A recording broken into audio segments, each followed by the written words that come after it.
bitch if she looking like Kesha, and I don't like a bitch if she acting like she better. See, I don't talk to them cause they change like the weather. In the winter they fall back and that cold like December. Cup of syrup for dinner, motherfuck that chicken. They try to get me to sign, I'm saying fuck that business cause I don't like it. No I don't. Riding around in that low sitting low on 24s, rims poking out like whoa. I'm stepping out on the scene, it's feeling like it's 9-3, it sounded like it's 9-6, but the bitch is from the 90s. See, I'm rapping fast but I'm smoking slow, shredded jeans, young Casey Jones, only hard when I'm coming down, Randy Johnson when I'm getting low. What you know about it? What you know about it? Yeah, what you know about it? I'm riding in the caddy with the chrome on the body, swinging lane to lane with the blood hanging out it. Oh, oh, oh, bitches know that it's bones, bones, bones. I be coming with the flow, flow, flow. Y'all ready? Y'all ready?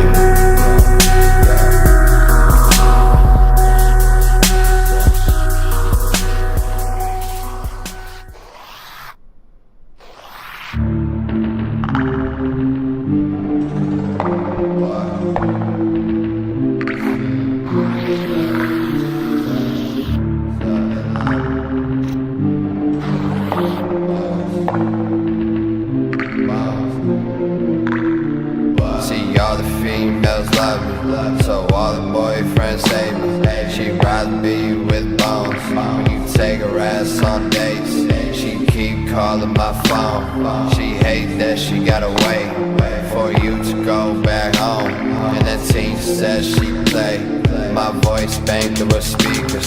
She close eyes, she see me. My picture's up on her wall. She look at me till she's sleeping. She see me when she dreaming. She think of me when she waiting. She think of me when she buying a new ounce from her dealer. It's something about that gold chain, something about that white skin, something about that pimp named Bones that got her feel a little frightened. But I bet you that she like it. My ring shining like lightning, my trunk banging like thunder, like my blunt and then I'm reclining. Bitch, I'm cute, I know I'm sexy, I got the looks that drive the girls wild. I got the moves, they really move.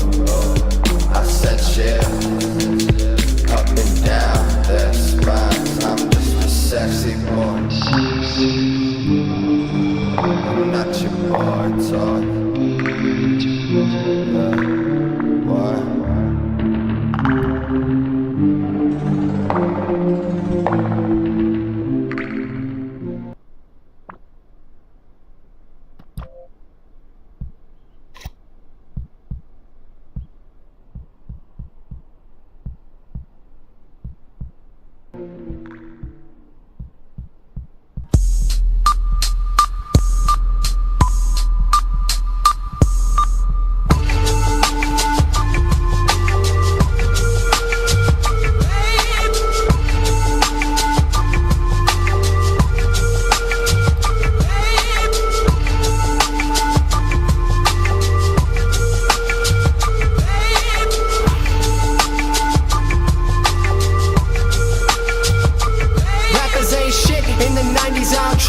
And bitches on my dick, but they ain't shit, so motherfuck them. I'm in my 6'4", got it jumping like it's nothing. Somebody tried to jump me, tried to play me for a sucker. A pistol to my head, got a pistol in the glove. I rip that bitch out and let that motherfucker bust. Got a Kevlar vest right under the shirt, creeping with the heater, don't you get that ass murked. Bringing the wickedest sound, it's that West Coast thug, still lyrically serving crack to these Southside hustlers, the Northside murderers, the Eastside slangers, the West Coast bangers, and these motherfucking raiders. Bringing it all the way back, it's the return of the Mac. Mac 10 clips, ready to bang on attack. Alizé sipping, rolling blunts in the lack. Sitting sideways, busters don't know how to act.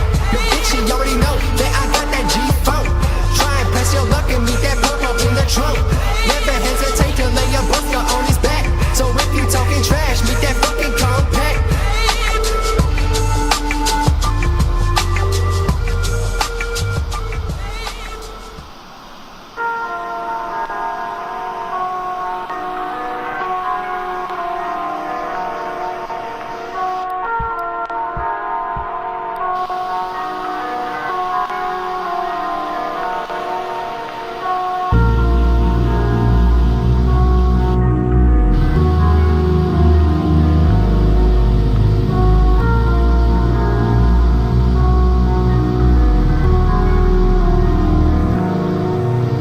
I don't need a clutch or tech, I don't need a cup of tea. All I need to see the moon rise and the sun to set. All I need is a nest in the woods where I can rest. Branches tapping on my window, birds wake me up to sex. Consider that C4 on my chest. If you're really coming up trying to press, take you with me on the wildest ride you've ever been on yet. Out this world, off this globe, back into what we don't know, what we never will, no matter the rate that human knowledge grows. Slow it down.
Bitch, what's up?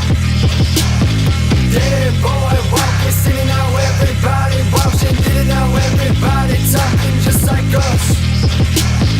Cash, I'm a motherfucking mess at least. I say it's split up speech and I rest in peace. And with my all, but they'll never get the best of me. I keep the rest locked up, then I get some keys. See, I can go a little harder, bring it harder, make it harder. Gotta bring it on the shirts like fuck. Call hard back, 48 up in the back, jump straight out of the cage in the truck. I don't know the city boy, I came up from the gritty. Tell his parents that we left his body somewhere where it's chilly. I don't hail from a place where you grow to be great. I'm the creep from the motherfucking first stab late. I never thought I'd live to see all these fucking dreams are unpicked to the whole fucking side.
know I'm awesome. Say that girl you want to, but you know that I'm a monster.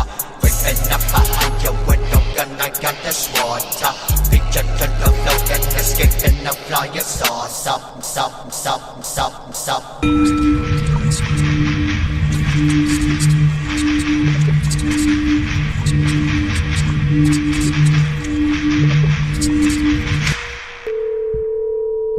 Running all night and back, gun to the brain up black.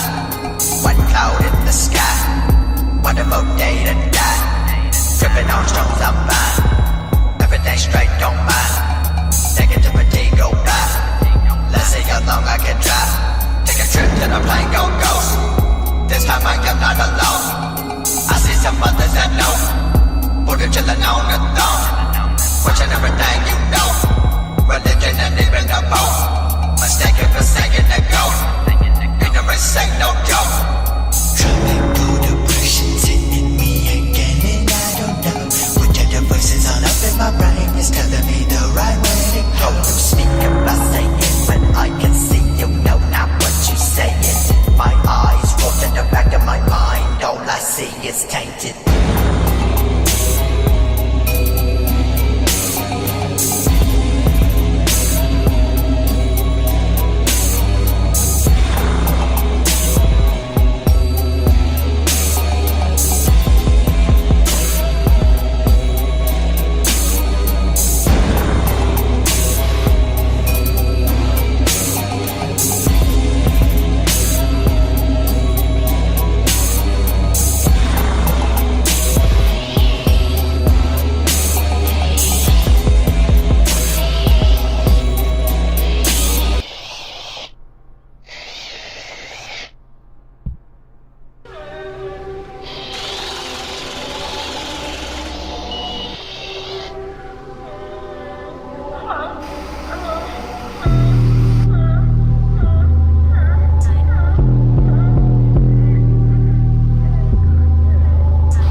Somebody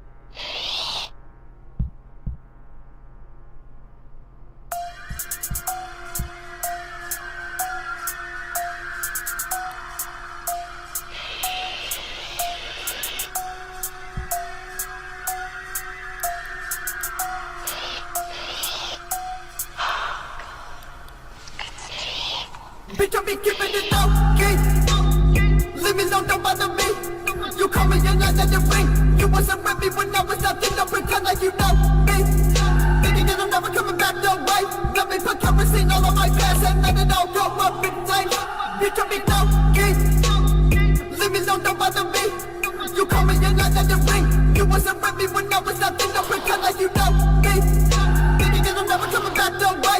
Let me put kerosene all on my past and let it all go up in flames. I feel like giving up, yeah, dropping the life and I'm done, hey, every day blending the one, I don't remember the feeling, the sun on my face, I keep waking up, yeah, fuck everything and I'm gone, I got some blood in my grandma flow, but it was a new knife and a new girl.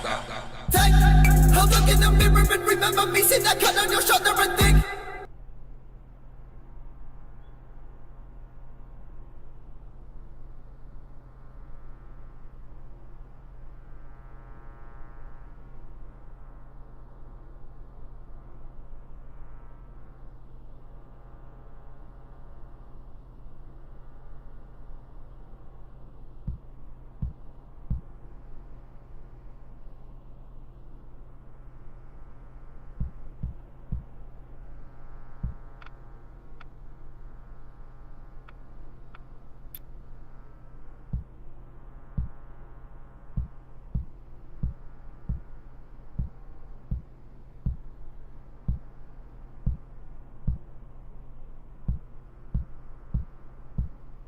I am the one that fucked you up on average, I'll never remember to breathe.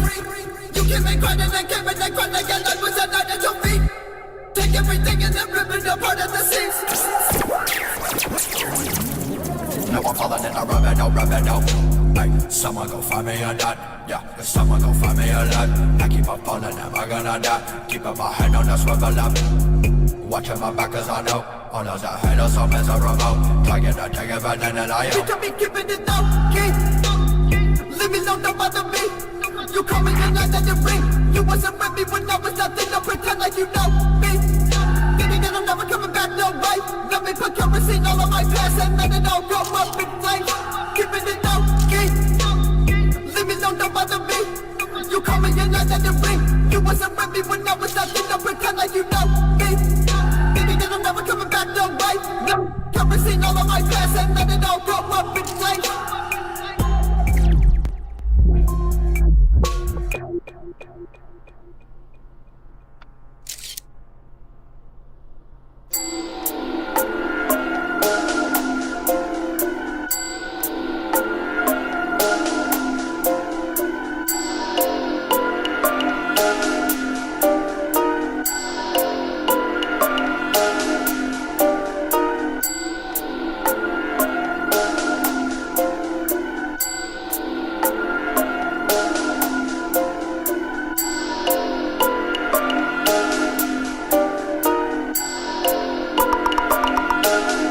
One day I'ma end up in the urn and I'm in dope. Run my remains and I'm letting it up smoke. I put a hex on my ex, she won't leave me alone. Cause I made a move and never coming back home. But I ain't shit, but I wretched individual. Pinnacle, made a stone by the window. Cause I don't wanna let it ever by the sheep. Oh, but they don't really know shit. They don't bleed on their motherfucking knees and they bleed. Hey, what the Taliban? You're the reason that you motherfuckers are a thing. And you wonder what your mama listen, they fake.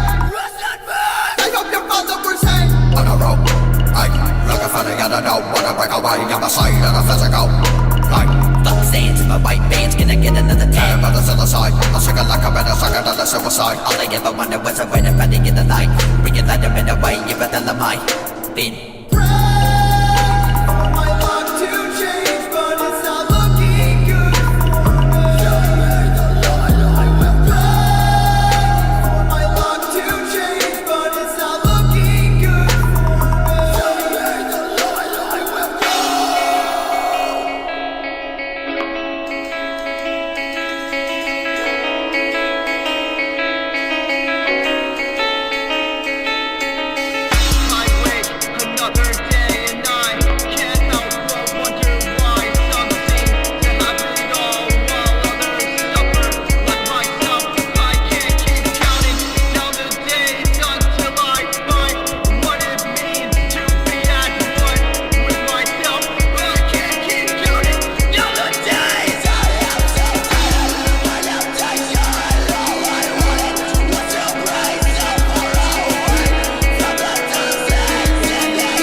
дьявол, мое эго рядом, негр с культом, да, я сволочь века не заслужил бога, да, я съебан сильно, мои веки в красном, моем бланте, бластер не был мразью, нас посада на блокбастер, суки плачут, маслом поселиться в их телах, они согласны.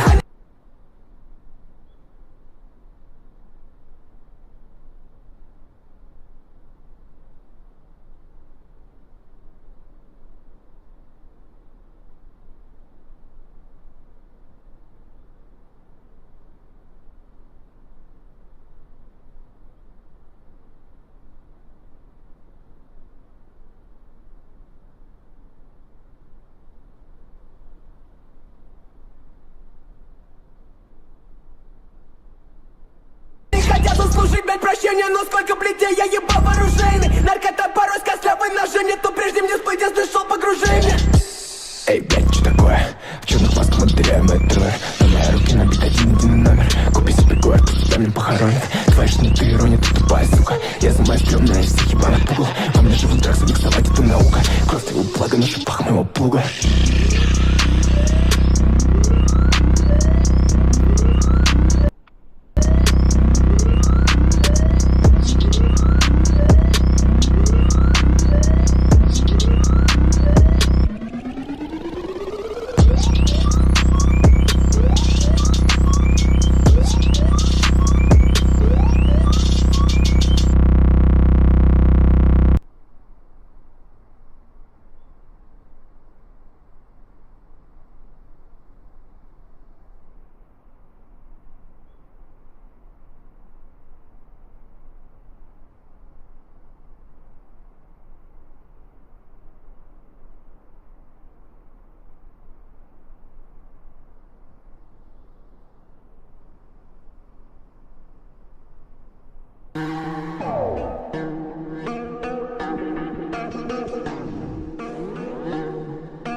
You know I'm really trying to stay cool sometimes when I can't.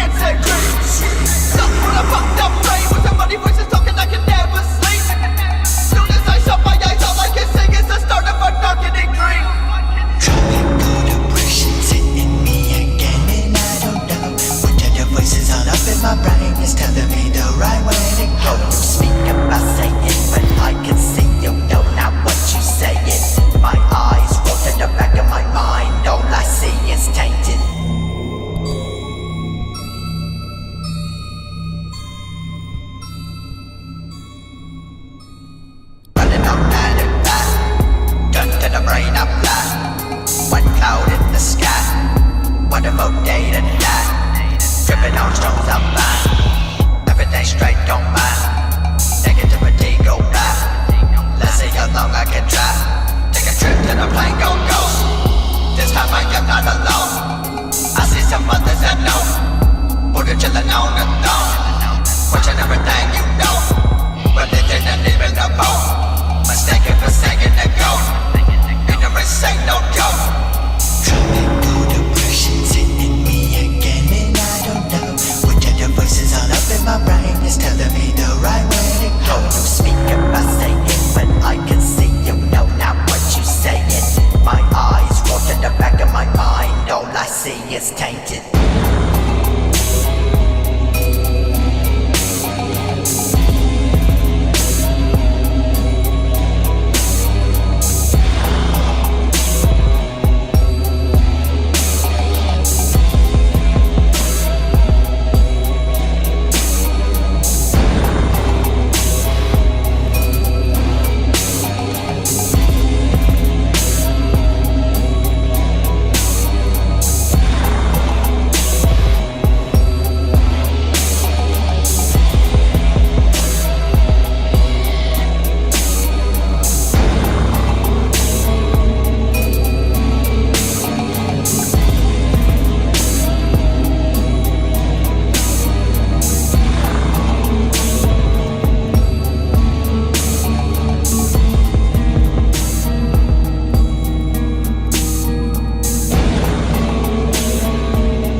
You know that fuckboy did us on the beat.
Melting to the imprisoned image of a damaged mind, ravaged by an unforgiving time, expressed divinely by a man, not a god, but wrapped so timely in the sinews of my aching body's course of troubled plan. Melting to the imprisoned image of a damaged mind, ravaged by an unforgiving time, expressed divinely by a man, not a god, but wrapped so timely in the sinews of my aching body's course of troubled plan. Melting to the imprisoned image of a damaged mind, ravaged by an unforgiving time, expressed divinely by a man, not a god, but wrapped so timely in the sinews of my aching body's course of troubled plan. Melting to the imprisoned image of a damaged mind, ravaged by an unforgiving time, expressed divinely by a man, not a god, but wrapped so timely in the sinews of my aching body's course of melting to the imprisoned image of a damaged mind, ravaged by an unforgiving time, expressed divinely by a man, not a god, but wrapped so timely in the sinews of my aching body's course of troubled plan.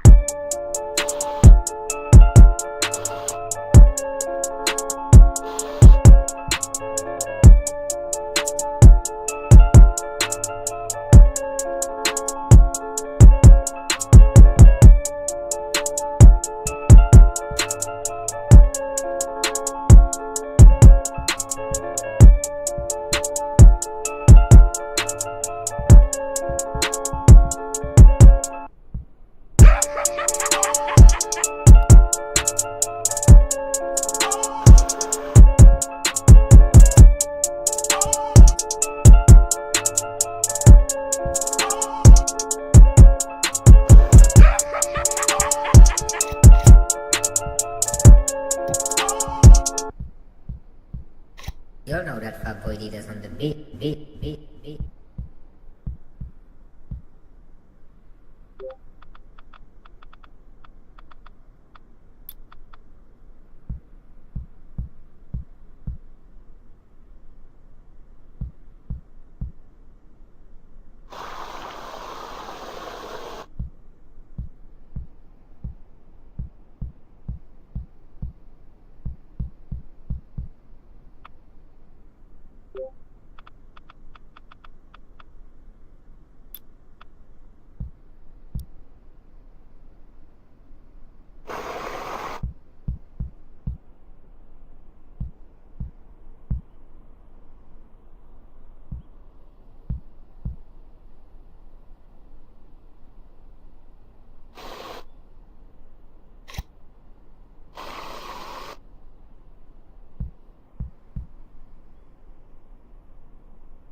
Boom, and we're live. There's a lot of rich people in the world, but there's not a lot of rich people living like you. So first of all, before we even get started, I salute you, sir. Because if I was a 16-year-old kid and I won the lottery, I'd be living exactly the way you live. Like if you asked a 16-year-old kid, hey man, if you had fucking $100 million, what would you do? Oh, dude, I just have bitches around me all the time. I'd be jet skiing. I'd be driving around in Ferraris and private jets. You're living like a life that doesn't even seem real. Does it seem real to you? Now it seems normal, as crazy as that sounds. I've been doing it for a while, but that's actually kind of exactly what I did. I was, I think it started in maybe like 2011, 12. So I had a girlfriend for about 2 or 3 years, and she was like pretty happy. She was a playmate. She had like 100,000 followers, and she was going to move to LA to become famous and this and that. And we ended up breaking up. And I actually ended up getting a place in San Diego. Then I got a place in LA, and I started playing this, real big poker. And I mean, I beat one guy for like 54 million, and then I beat another guy for like 10. And so there's like some pretty Jesus big. Christ. Yeah, like what I'm saying. So it's like there's some pretty big wins there, and I was single, and I was just like, you know what, fuck it. I'm just kind of like do bucket list shit, like whatever, whatever I wanted to do when I was a kid, I'm just gonna fucking do it, and I just did, and I posted about it, and it was like part of the posting was because I knew it would be able to get me some pussy without like actually speaking to girls, which was good, and then there was like another piece of it where it was kind of like a fuck you to her, right? And then, but it was like never like really to become famous, you know what I mean? It was just kind of like, I was just doing my thing, and we were getting pictures here and there, and then it kind of, I mean, fuck, it's, I sent you some of the stats. I mean, I think like a week ago, like, I reached 175 million people on just Instagram. Yeah, it was insane. You sent me some measurement of all the different people that are looking at your stuff, and I'll read it because it's insane analytics. Yeah, like it doesn't even make sense. It's hundreds of millions of people here. Well, see, and here's 161,304,941 impressions this week. yeah, That's insane. and that's just Instagram. You know, like Facebook's the whole thing. You know, another thing, and it's really underrepresented because, first of all, everybody else is buying all their followers and their likes and all their shit. Right. So theirs is like really inflated. And also, I got actually kind of like the opposite because I got a lot of people that are looking at my shit. They can't really be seen looking at my shit. You know what I mean? Like, there's like some big producer, I won't say his name, but like every time I post a girl, like they get hit up in the D. And this is like a big, like you know, like fucking done like $100 million movies and shit. And he's like hits them all up, you know. So there's like a lot of these dudes that just stalk me out, like this Paul Marciano. This fucking guy is like every time I like post a chick, she's got a guest campaign now, you know. So it's like. It's kind of funny, you know. Well, it's great for them too, then. Well, but what I'm saying is like they're not actually like officially following me. Right. They didn't click that button, but they're watching my shit. You know? They're stalking you Yeah, it's from eyes afar. on target. Yeah. Yeah. So they hit that search button, and you're at the top of the list always because they're always searching you. That's funny. Seems like it. Yeah. So how long has this been going on? When did you start making all these crazy posts, and when did this gambling rampage start? Well, I mean, I've been a gambler for a long time, but I think kind of the craziness I would say started in 2012 probably. I just distinctly remember because I won like $11 million in a night, and my buddy who I'd just given like $2,000 to made me $1 million off it because he got second in the World Series of Poker. So I had like a $12 million week, so I was like, fuck it, I'm gonna take this dude down to like Puerto Vallarta with a bunch of chicks and we're gonna have fun, you know. And that was kind of like that was one of the big. Actually, no, I'm sorry, I take that back. I'd broken up with my girlfriend, and it was a buddy of mine, Nick Cassavetes, who he's like, you know, he's pretty big. He did like The Notebook and Blow, and you know, like big director or whatever. And I played poker with him a lot. And I just broken up with my girl, and I was like, hey, let's go down to Cabo. I'm gonna bring some chicks. And it was supposed to be me, him, and one other guy. And the other guy ended up bailing, but he had like committed, so he paid for his part of the trip. So it was me and Nick, and I think it was like, I want to say 17 chicks. And I remember I had sex 9 times in one day. I was like so proud of myself, right? I think by the end I was like, it was like dust was coming out, you know. It was like, it was funny because I didn't even want to have sex the 9th time, but it was just kind of like a matter of principle. It's like if a billionaire is walking down the street and he sees a $100 bill, he's just always gonna pick it up. You know what I mean? Right. Well, that was me. I didn't get a lot of pussy when I was younger, so it's like if a hot chick wanted to fuck me, like I didn't care if I wanted to bang her. It was just like out of obligation. So 17 girls. yeah. Now, do you pay these girls to come? No. No. That's, okay, so That's the big misconception, yeah, I'm right? addressing that on my app. I actually, You have an app. yeah, I got an app coming out, and I'm just gonna basically, but you know what? I'll give it to you for free. You know, Thank you. So, I'm not opposed to paying for sex. You know, like I mean, I have in the past. Like I've fucked thousands of girls, so it's like and I've paid for maybe like 10 or 20, something like that. And it's not because I have any moral dilemma about it, and it's not because I think it's wrong. In fact, I think like sex for money is one of the most like pure interactions because the guy gets what he wants, the girl gets what she wants. There's no bullshit. I think like this whole like sugar daddy, sugar baby thing is the biggest fucked up part because then the guy's like pretending to like the girl. He's pretending he's not fucking other girls. The girl's pretending to like him. It's just like all this like convoluted bullshit. Well, it is prostitution. And it is. At the end of the day, like it is paying for sex, right? But they're not coming out and saying it. It's not like, hey, I want X and I'll give you Y. It's like the guy from the Clippers with Donald Sterling and that girl. Come on, man. That's they're prostitution. all doing it. It's 100%. LA, bro. Like they all have like these 5 girlfriends. They're supporting them, and then the girls have other boyfriends. They don't tell and it's this whole fucked up thing. But like I said, for me, like I said, it's not a moral thing. It's not I mean, for me, it's not a monetary thing. Obviously, I'd much prefer to just give a girl money, fuck her, and be done. But for me, if the girl's not into me, then I'm just like kind of not into the sex. So that's the hang up for me. But no, I like. That's actually healthy. Yeah, I mean, it is. I mean, people make these big judgments. They're going to make big judgments on you, first of all, because you're doing some stuff that's just like so far to the right end of the spectrum, it doesn't even make sense. Like, how the fuck is he pulling all this off? It's like it seems unattainable. So they're going to make, well, this guy's wrong, and I would never do that. And they're saying a bunch of crazy shit because the way you're living is just so bizarre. But at the end of the day, that's the thing. Like, people just like can't wrap their hands around the fact that, like, you know, because so many guys are paying right now. Like, people are tricking off in record numbers, like, because of Instagram and all this stuff and the access that people have, like, tricking off being paying for sex, paying for sex in like record numbers. Like, it's well, it should unbelievable. be, first of all, it should be legal. Just like getting a massage should be legal. Yeah, 100%. You know, nobody wants to rub your feet. Nobody wants to suck your dick. But you should be able to pay both of them. It's the oldest profession, like, since the history of time. It is. It is. Well, not only Like, that, they taught chimpanzees the value of currency. They gave chimpanzees coins, and they gave them coins, and then every time the chimps would give the coins back to the people, they'd give them candy. You know what the chimps did? The first fucking thing they did, they gave the coins to female chimps and they fucked them. That's amazing. That's the first thing they did. And the researchers were like, Jesus, that is number one. The first thing they did. That's funny. I didn't know that. Yeah, That's it's hilarious. great. I used to have a whole bit about it.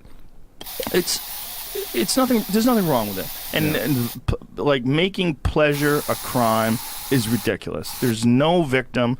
No one's getting hurt. Think of all the shitty jobs that you can get paid to do. You can get paid to clean toilets. You can get paid to fucking insulate attics. There's a lot of terrible jobs. How about you can get paid to mop up the cum on a fucking, you know, on the floors of these, like, you know, jerk houses or the porn place or whatever. You know, it's just like, I mean, I don't know. Like I said, I have no issues with it. No one should. I think it should be legal. It's a victimless crime. Yeah, I just like I said, for me, it's the mental thing, and I just like I got, you know, I couldn't fuck all the girls, you know, if I had 5 dicks. So it's like, what, you know, what's the point? And I'm not like bragging, No, like, but I you're didn't used to. I'm just, you know, I'm just kicking you the real deal. You know, it's like I appreciate would. it. I said there's no victims. I guess there's victims of some prostitution, right? There's people that are abducted. There's no victim. No one's getting hurt. Think of all the shitty jobs that you can get paid to do. You can get paid to clean toilets. You can get paid to fucking insulate attics. There's a lot of terrible jobs. How about you can get paid to mop up the cum on a fucking, you know, on the floors of these, like, you know, jerk houses or the porn place or whatever. You know, it's just like, I mean, I don't know. Like I said, I have no issues with it. No one should. I think it should be legal. It's a victimless crime. Yeah, I just like I said, for me, it's the mental thing, and I just like I got, you know, I couldn't fuck all the girls, you know, if I had 5 dicks. So it's like, what, you know, what's the point? And I'm not like bragging, No, like, but I you're didn't used to. I'm just, you know, I'm just kicking you the real deal. You know, it's like I appreciate would. it. I said there's no victims. I guess there's victims of some prostitution, right? There's people that are abducted, and there's certain people that are like sex traffic, like sex slaves. That's real. But we're not talking about that. Yeah, but we're talking about that's exactly what you said, though. That's sex slavery. That's not really like a girl saying, "Hey, I want X for Y." That's her saying, "Hey, you got to do this, or you're getting your ass beat." Kind of thing. There's a way big difference between that and a lot of what you see in LA. As these girls, they want to wear the nice purses and have nice shoes, or they don't really want a job, and they want to live in a nice apartment, but they don't want to work. How do I work this out? And by the way, getting back to your last thing, if it was legal, there wouldn't be, you know, the pimp saying, "Hey, you're going to do this, you're going to get your ass beat." It would all be regulated. Just like drug dealers. Yeah, and also then they'd be getting, you know, tested, and you know, there'd just be like a whole regulated system. Exactly. I mean, as much as I hate pain pills, and as much as I've lost friends to pain pills and oxys and all this different shit,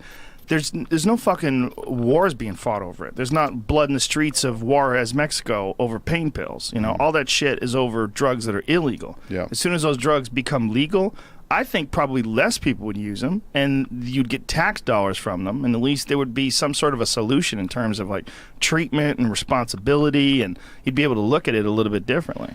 Yeah, I just think there's too much money in kickbacks for that to happen. But I totally agree. I mean, I think alcohol is far worse for you than many drugs. And I mean, you know, how many times have you seen people get into, you know, fights or shoot people or, you know, wreck their cars because they're high on high on weed? You know, it never happens. It never happens. On alcohol, you know, more people are dying from, you know, alcohol-related deaths than they are firearms, but they want to ban the guns. You know. Yeah, there's a lot of real problems with that for sure. And, you know, there's also these companies, like the company that makes fentanyl. Is that how you say it? Fentanyl? It's a super strong painkiller that's 10 times at least more powerful than Oxycontins. I believe that's what the number is. They're spending $500,000 just to keep marijuana illegal in Arizona. because they've got it on the ballot to make it recreationally legal in the state of Arizona. And so they're putting out all these ads, and they have this whole campaign to try to sway people. But they're just doing it for business. It has nothing to do with public safety or health. You see that fucking thing about Hillary Clinton? One of the WikiLeaks things that Hillary Clinton, the WikiLeaks released some paper where she was in communication with bankers, one of the emails, and she was saying that she was going to stop weed, that she was going to make sure that weed was not legal, that she was going to do her best and stand her ground and all this nonsense. Leak reveals Clinton promised bankers to stand against marijuana legalization. Like, what the fuck, Hillary? She's pretty brutal. Just what the fuck? I know you're bought and sold, but don't you have enough money, lady? How much money you need? Unless you're gambling with Dan Bilzerian, where the fuck's all your money going? I mean, it's kind of funny because what do they pay these presidents? Like $250K a year? They all $400,000 a year, and they're all worth hundreds of millions of dollars. Yeah, or billionaires, you know? It's insane. Yeah. Well, not only that, like she was trying to say that once Bill got out of the office, he was dead broke. Well, you're not dead broke now, so how the fuck did you guys make all that money? They're worth hundreds and hundreds of millions of dollars. Yeah. And it's all from speaking arrangements and pay to play and weird fucking shady deals that they have with banks, and they do these speeches that nobody wants to fucking hear, and they pay them $250,000 an hour. It's all preposterous.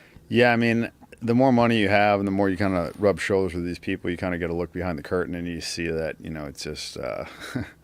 It's, I mean, politics, if you look up the definition of politics, I mean, it's like bullshitting, right? Yeah. That's like basically. Well, that is being political, Yeah, right? It's not being yourself. Yeah, exactly. Which is the Basically opposite of what bullshitting. you're doing. Yeah. I mean, you're kind of like an anti-politician in a lot of ways. But what I want to get at, though, is do you get hit up because you're so wealthy? Do you get hit up by people that are in the political spectrum that want to use your influence and you have how many fucking followers do you have? It's 19 point something on Instagram, and it's 10.5 million on Facebook and Twitter, so whatever. But I mean, yeah, that's insane. That's more than the whole UFC. Yeah, the reach is crazy. You know, yeah, look at that, 19.2 million followers. That's crazy, and it's all just pictures of you grabbing titties. Like, look at this one right here.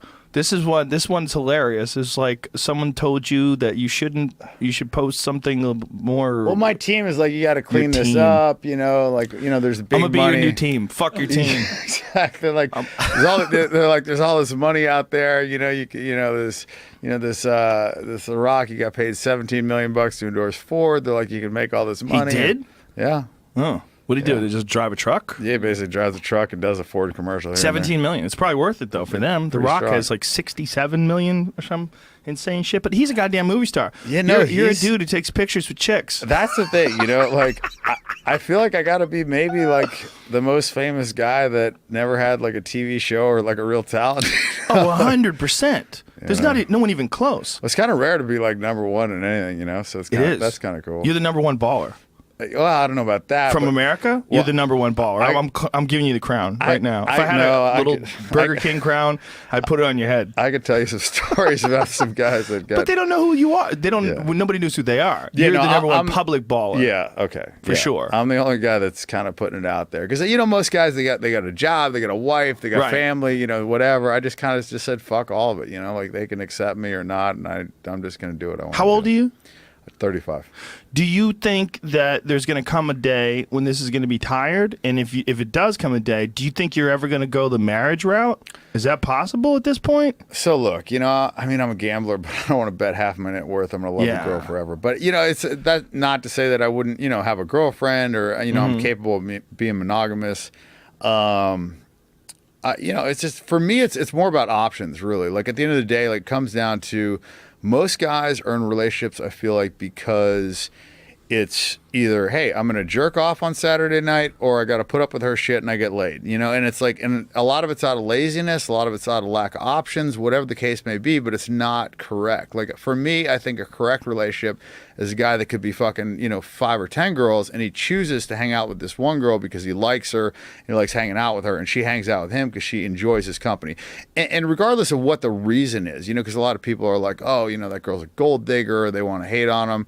But, you know, at the end of the day, if a guy has made his money from, you know, successful business and, you know, being smart and he hasn't fucked it off, like, you know, or he's a doctor or whatever, that to me is more of a part of who that guy is than a girl that's just born hot.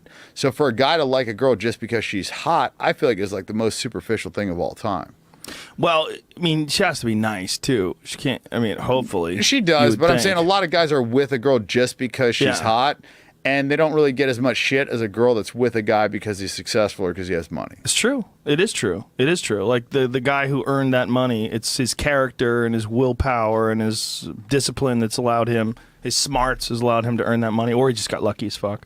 There's definitely some lucky ones, but you know, you also have to hold on to it. You know, I mean, once you got money, I mean, you got every asshole and their mother with their hand out, you know, trying to scam you, and I mean, it's easy to, you know, fuck it off or, you know, make bad investments or, you know, whatever the case may be. Yeah, it is. It is a funny little situation there, isn't it? Because, like, it's also the way women are allowed to dress. Even like a respectable woman is allowed to have her tits pressed together and pushed up, and she's allowed to have a skirt that's just like a little light vagina curtain, you know? And that's really all it is. And little panties underneath and smooth legs and high heels. I mean, the whole thing is sex. Well, it's just selling lust. Let's talk about bathing suits. I mean, the fact that every bathing suit now is basically a thong, and the fact that like a bathing suit shows more than like the most revealing underwear back in the day ever used to, right? Yeah. But it's like completely socially acceptable. Then on Halloween they can wear even less than that. They paint their and it's tits. Okay. Yeah, it's like literally butt naked. They're allowed to wear paint. Yeah. When the fuck did paint become clothes? Imagine we put paint on our dick and went out. You get arrested, right? Yeah. Well, how come a girl can wear paint on her tits, but you can't wear paint on your dick? I want to know. Yeah, I want to know. Well, it's a double standard. It is a double standard. Nobody wants to see your dick painted up. That's why. Yeah. Especially if it's like American flag or something. Yeah, I don't want to see a bunch of zebra dicks around either. It is weird. There are weird double standards, but it's also people don't want to open their mouth because they don't want. First of all, they don't want anybody to think that they, you know, like why do women get to do this? And oh, what are you complaining? Poor guy. You know, you don't want to hear that. But it's also when men complain about the double standard in like marriage, like what you said, as far as it being a gamble, it's a terrible gamble for a wealthy man. It's terrible. Because like it's essentially a financial agreement. It's not a love agreement. Well, no, you're asking the government permission to be with a girl, and if you decide that you don't want to be with them, now you have to go ask the government, and then you have to get lawyers involved, and it's this whole process that, in my eyes, it makes both parties feel well, not both parties, because usually, you know, it's kind of like a magnet. Like one is pushing a little bit further than the other, and it's, you know, so there's one kind of like always chasing or whatever. So for me, it just makes the party that's a little bit less invested just feel trapped. And when you're in a relationship and you feel trapped, the first thing you want to do is run, right? So you got this one person, you know, that inevitably ends up feeling trapped, and the other person, you know, kind of gets lazy or complacent. And I feel like it just snowballs. You know, there's like a lot of momentum things, right? So if relationships just starts kind of going downhill and you're trapped in it because you're legally bound, I just feel like it's just going to get worse and worse, and the girl's going to stop giving the blowjobs, and the guy's going to resent it, and then maybe he cheats. You know what I mean? It's like this whole cycle that just wouldn't happen if you were hanging out because you wanted to hang out. Because let's face it, if you're hanging out with a chick and you like her and she's cool, and then she just decides to just completely let herself go and she turns into a fat ass, and or she just like stops wanting to have sex with you, you're just going to, you know, fuck other girls, or you're just not going to hang out with her, right? But if you're married to her, you don't really have a choice. I mean, now you're kind of like, you got to ask the government permission and, you know, this and that. Yeah, you got to get lawyers involved. You live in the same place. You got to, it takes forever. You have to agree on terms, and you have to pay for her lawyer. Yeah, I mean, how brutal is that? Like, you're like literally like trapped in the same house as the person. You know, it's just like, fuck, man. It can get crazy. It can get crazy, and I've seen it get crazy. I'm sure you have too. Yeah. When people get divorced, I mean, it is one of the most stressful things a person can go through in their life. And when you're working all day, and if she's not working, that's when it's really crazy. I had a buddy who was going through a divorce. His wife never worked. And he was working, 10, 12 hours a day, just busting his ass constantly, at his own business. And she would be fucking off and doing whatever she wanted during the day. He had to pay for all that on top of paying for her lawyer. And her lawyer was trying to fuck him. And then he had to pay for his lawyer to battle her lawyer. And they all just dragged the whole thing out. It took over 1.5 years for him to get divorced. So for 1.5 years, this poor bastard just, I mean, he's free now, but goddamn, but try to get him married now. He'll fucking shoot you in the face if you even bring up that word. It's like he went through it. I mean, they have a term for it in gambling. It's negative free roll. It's where you can basically only lose. You have no upside. You know, like for instance, a negative free roll is like if I were to tell you, hey, you know, if you can go bench press 300 pounds, I'll give you $10,000. Well, I just can't win anything. You know what I mean? Because if you can't do it, then I don't get anything. So it's kind of like, in my eyes, I just feel like it's a situation where you can just lose. It's kind of like my buddy, he got into a relationship and he just like dove in like super hardcore really fast. And I just told him, I said, look, like, I just feel like you don't have a lot of upside by doing that because, you know, you can get hurt.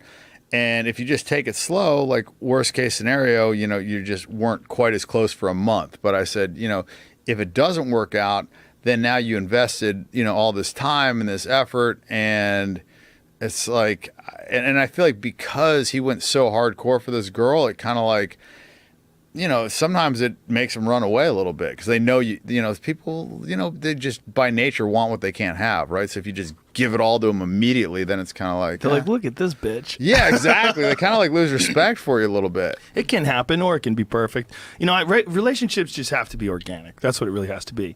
And as soon as you involve legal contracts, it's not organic anymore. Exactly. Like once I feel like once it starts to be forced in any way, you know, then. Well, it's when there's no prenuptial too. That's when things get really screwy. You know, when you find out how much people actually have to pay. Yeah. Like I've talked about it on my podcast before, but I have another buddy who's paying his ex-wife for the rest of her life. They were married for 12 years. He has to pay her forever. Forever. Yeah. She's got a new boyfriend. He's married. He's got kids now with another woman. That's the most brutal part is when they get the boyfriend and now you're like supporting this dude to bang your wife. Not only that, the dude lives in his house, and every time they send a lawyer over to check, the guy packs up his stuff. It's like a joke. He throws it in a U-Haul. He drives around the corner, waits for the inspector to leave, goes all the way around, and brings his shit back. It's fucking insanity. Because, you know, he's got this baller house in the Palisades he's living with this girl. Yeah. And the only way she could screw it up is if she marries this guy. But this guy doesn't have any money. So she's never going to marry this guy. I mean, she would have to bank on marrying this guy. It would be worth, I think my buddy pays her somewhere around $500,000 a year. Oh. Forever! For life! So they were married for 12 years. They've been divorced for 15. So he's been paying her longer than they were married. Just want to just fucking jump off a bridge. But that's, you know, like I said, a negative free roll. I don't see the upside, right? Well, it's so rare that it works out the other way. It's so rare that a woman has to pay a man. And it's one of those things where it's like men are being victimized left and right by this. And when you talk to people about it, they're always like, oh, you fucked up. Well, you shouldn't have done it. Well, you should have got a prenup. Well, okay, maybe. Maybe you could say all those things. Yes, maybe it was a mistake. But it was obviously a mistake under the whole spell of love. And to have this be a financial entanglement that can trap you, and this, I'm talking about, my friend doesn't even have any kids. He didn't have any kids with this lady. So it's insanity. It's just a robbery. It's just a legalized robbery. And I was having this conversation with a buddy of mine who is married. He's like, well, you know, I don't look at it that way. I go, look at it this way. The business of divorce, and it is a business. Whenever there's money involved in something, there's a bunch of people that try to figure out how to extract that money. Yeah, the lawyers. Yeah, the only money is in taking the money from the rich guy. That's where the money comes from. That's the only way you get the money. You don't get the money if the girl doesn't make much money. And everybody wins if the rich guy gets fucked. Yep. So if the legal battle for the divorce lasts 2 years as opposed to 2 minutes, everybody gets paid. Yep. Both lawyers on both sides make a substantial amount of money. The woman gets a substantial amount of money. The guy gets fucking drained like a vampire. And that's what happens, predominantly.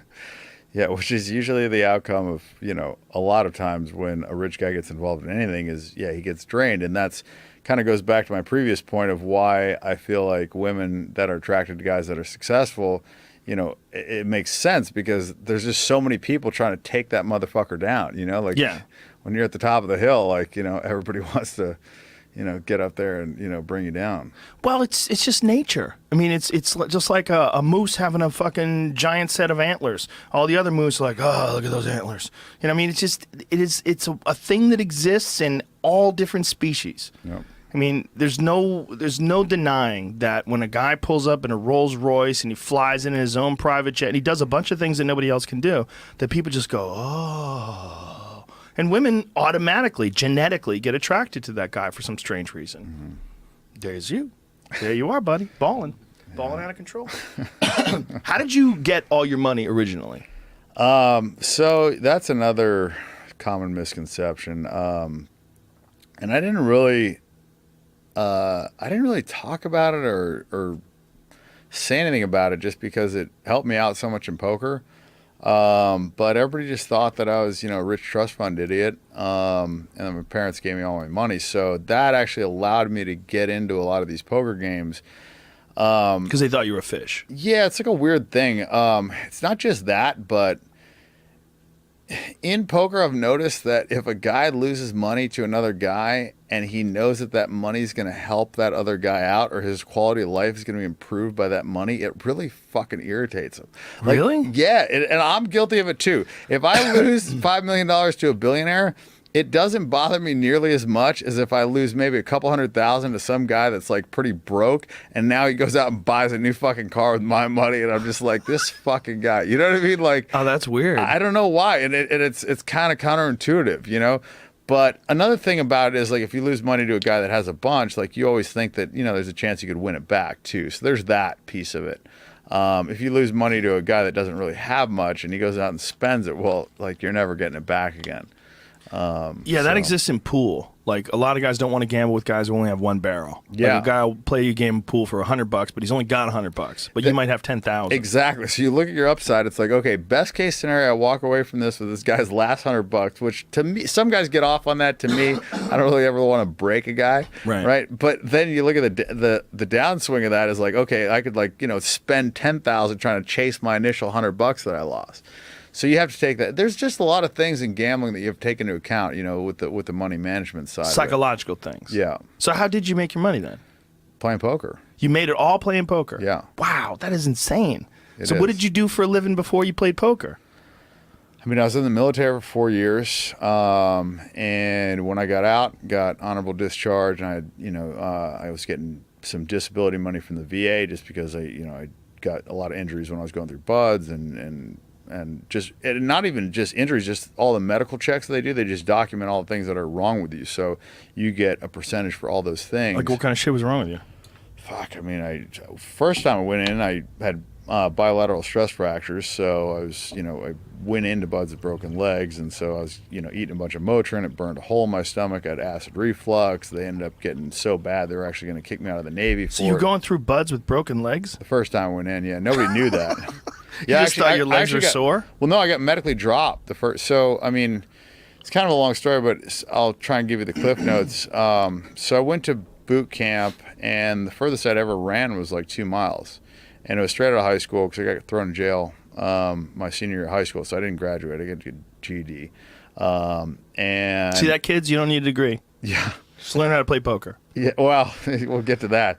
So, ended up joining the military, go through boot camp. In A school, I was trying to ramp up because I'm like, fuck, I'm going to SEAL training. I gotta start running. So I started running. I got an overuse injury, turned into a stress fracture. They basically put me on a medical hold. And my detailer said, look, you can stay on this medical hold till your legs are healed, and then I'm going to send you to a ship for 2 years, and then you can apply, or else you can get cleared and go straight to SEAL training. So I was like, okay, got cleared, went to SEAL training. They dropped me the first day. I had to request to talk to the captain. And finally the captain's like, okay, I'll let you try. Because I basically said, look, just give me a shot. I'm already here. Like, let me just train. What's the worst that can happen? I'm not going to die. I can, break the leg worse. So I said, if I make it through Hell Week, just give me a medical roll. He's like, yeah, sure, kid, go ahead. So the guy let me train. That was actually the first bet I made. My doctor, who was like a Vietnam SEAL, he was so fucking pissed that the CO allowed me to train. So he's like, I'll bet you $100 you don't make it through Hell Week. It was $100 or $20, I forget which. But I bet the guy, and I won the fucking money. And 3 weeks after, I was just, I could barely walk, So I ended up getting rolled, and then they kicked me out. And so I went to my ship, and the ship was like, the captain of the ship wanted to take me out to sea, even though I was supposed to be on crutches. So I was like, this motherfucker. So after going through like the hardest thing and then getting dropped, now I'm on a boat, and I'm supposed to be like healing up, and this guy wants to take me out at sea. So I go to Okinawa, and I requested to go in to see my wisdom teeth. And then when I was there, I was like, hey, check my legs. They're like, okay, we'll do a nuclear bone scan.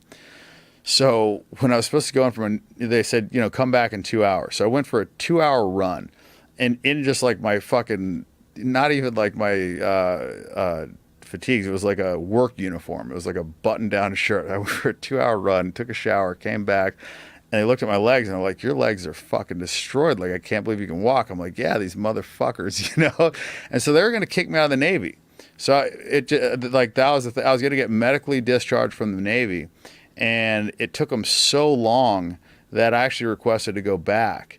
And I'll never forget, because I went in to talk to the CO of it was like a limited duty security detail or whatever. And he goes, let me get this straight. He goes, you're about to be medically retired from the military. He goes, for broken legs. And you want me to approve a request for you to go to SEAL training. He goes, how fucking stupid are you? And I was just like, I didn't really know what to say. I was like, sir, this, that. It's just like, he's like, get the fuck out of my office. And I was like thinking about it. I was like, well, fuck. Like I'm like healed. I've been doing steroids. I feel great. I've been fucking working out. Like it's been like 8 months, right? Like I feel like I could go do this again. So I ended up pulling some strings and basically I just had to get cleared, and then I had to pray that I got sent to Buds, because if not, I'd go to a ship, and then I had to. It was just like, it would be the biggest disaster of all time.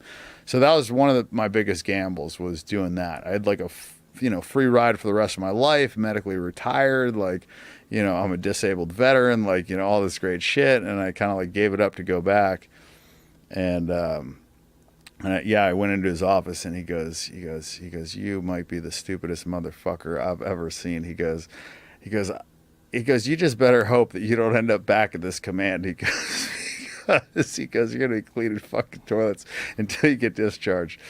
And so that was. So how would they have paid you for life from broken legs? I mean, don't the legs heal up and then you're okay? That's the thing, is like it had been basically since it was documented, because when I got out of boot camp and A school, I had them, and I had them all through Buds. Where is it broken? Bilateral tibial stress fracture, so my tibias. And then that's the big one, right? The fibula is the smaller one. The shin, yeah, the tibia is the shin. It was in the shins. I don't remember which, but I think it was the bigger one.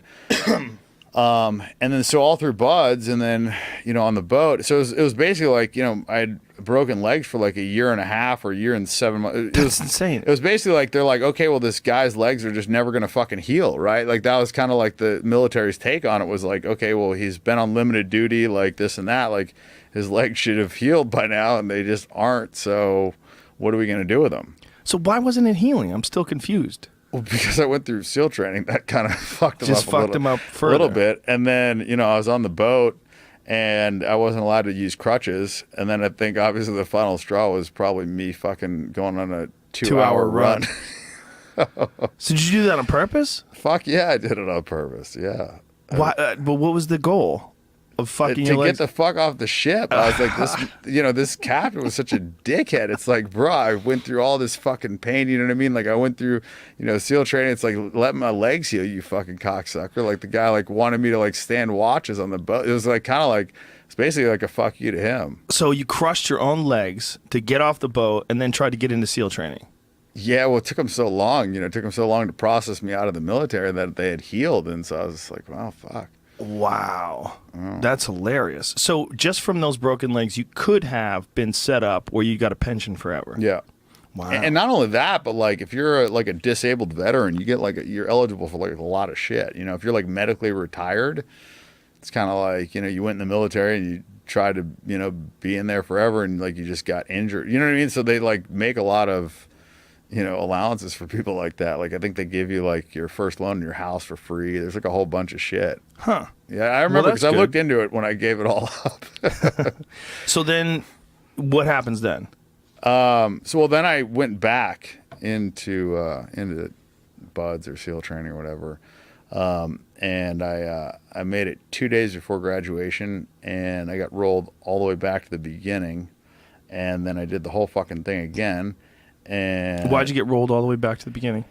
So when I went through the second time, I kind of had the attitude of just like, fuck, I've already done this shit. And I just, also, I don't know. I mean, I was just in great shape and I wasn't worried about anything. So my attitude was like, okay, well, worst case scenario, I'm just going to get beat and I don't really care. So I just figured if I passed everything and I like performed well and I didn't quit, like they couldn't kick me out. So I kind of didn't really like kiss ass or anything. I was just like, whatever, like, and if I fucked up, it's like, okay, I'll get beat. Like, I was like pretty hard dude. I've been training for, like 2 years and I'd already been through Hell Week and now I'm like doing it without broken legs, like going through with broken legs. Now I'm like healed. I'm like, fuck, like nothing can be bad now. So it's like, what's the worst that can happen? I'm gonna get hypothermia, I'm gonna have to do some push-ups, like whatever. And so I just didn't really have a good attitude, and I wasn't too worried about like the other guys in the class because I figured would lose most of. I mean, start off with 239 guys, and we came through Hell Week with like 34. My first class, we started with 119, and we came through with 17. So you're gonna lose most of these guys. So I don't know. I mean, I wasn't much of a team player. I just want to graduate, So but how'd they kick you back then? Well, so I got one safety violation for the instructor gave the wrong order. We're on the range and we're facing down range, and he gave an about face and drop. So half the class just did what we're supposed. We did the about face and we dropped, but now we're like pointing down range, right? So half the class got a safety violation for that. And then the second one was we were doing IADs, like these live fire drills, and half the class was behind the berm, the other half was doing it, and then we switched. And I was behind the berm, and my OIC. What's a berm? It's like a big mound of dirt. Okay. And the officer in charge of my class, he didn't really like me, so he had me on watch every single night, and he put me on the middle watch. So out on the island, you get 6 hours of sleep max. If you like fall asleep when you get off, and then you wake up the second, and you don't clean any of your gear, you get 6 hours. So he put me on a watch in the middle. So I got maybe like an hour in the beginning, and then I just wake up for 2 hours for the watch, and then maybe if I could go back to bed, I'd get like an hour, maybe 2 hours of sleep. So I was running on real low sleep, and so I was behind the berm, and I just I fell asleep. It wasn't a big deal. Most guys did, but my boat crew leader didn't wake me up because he didn't like me. So now I'm technically sleeping during a live fire drill because they did a class muster, and I'm fucking sleeping. And so guns are going off and you're sleeping?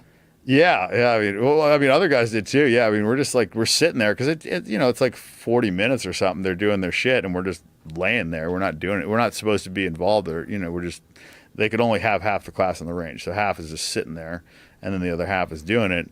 And fuck, man, like I mean, dude, during Hell Week, I fell asleep standing up. So wow. It's like, yeah, you get tired enough, you fall asleep like no matter what. So you came out of that.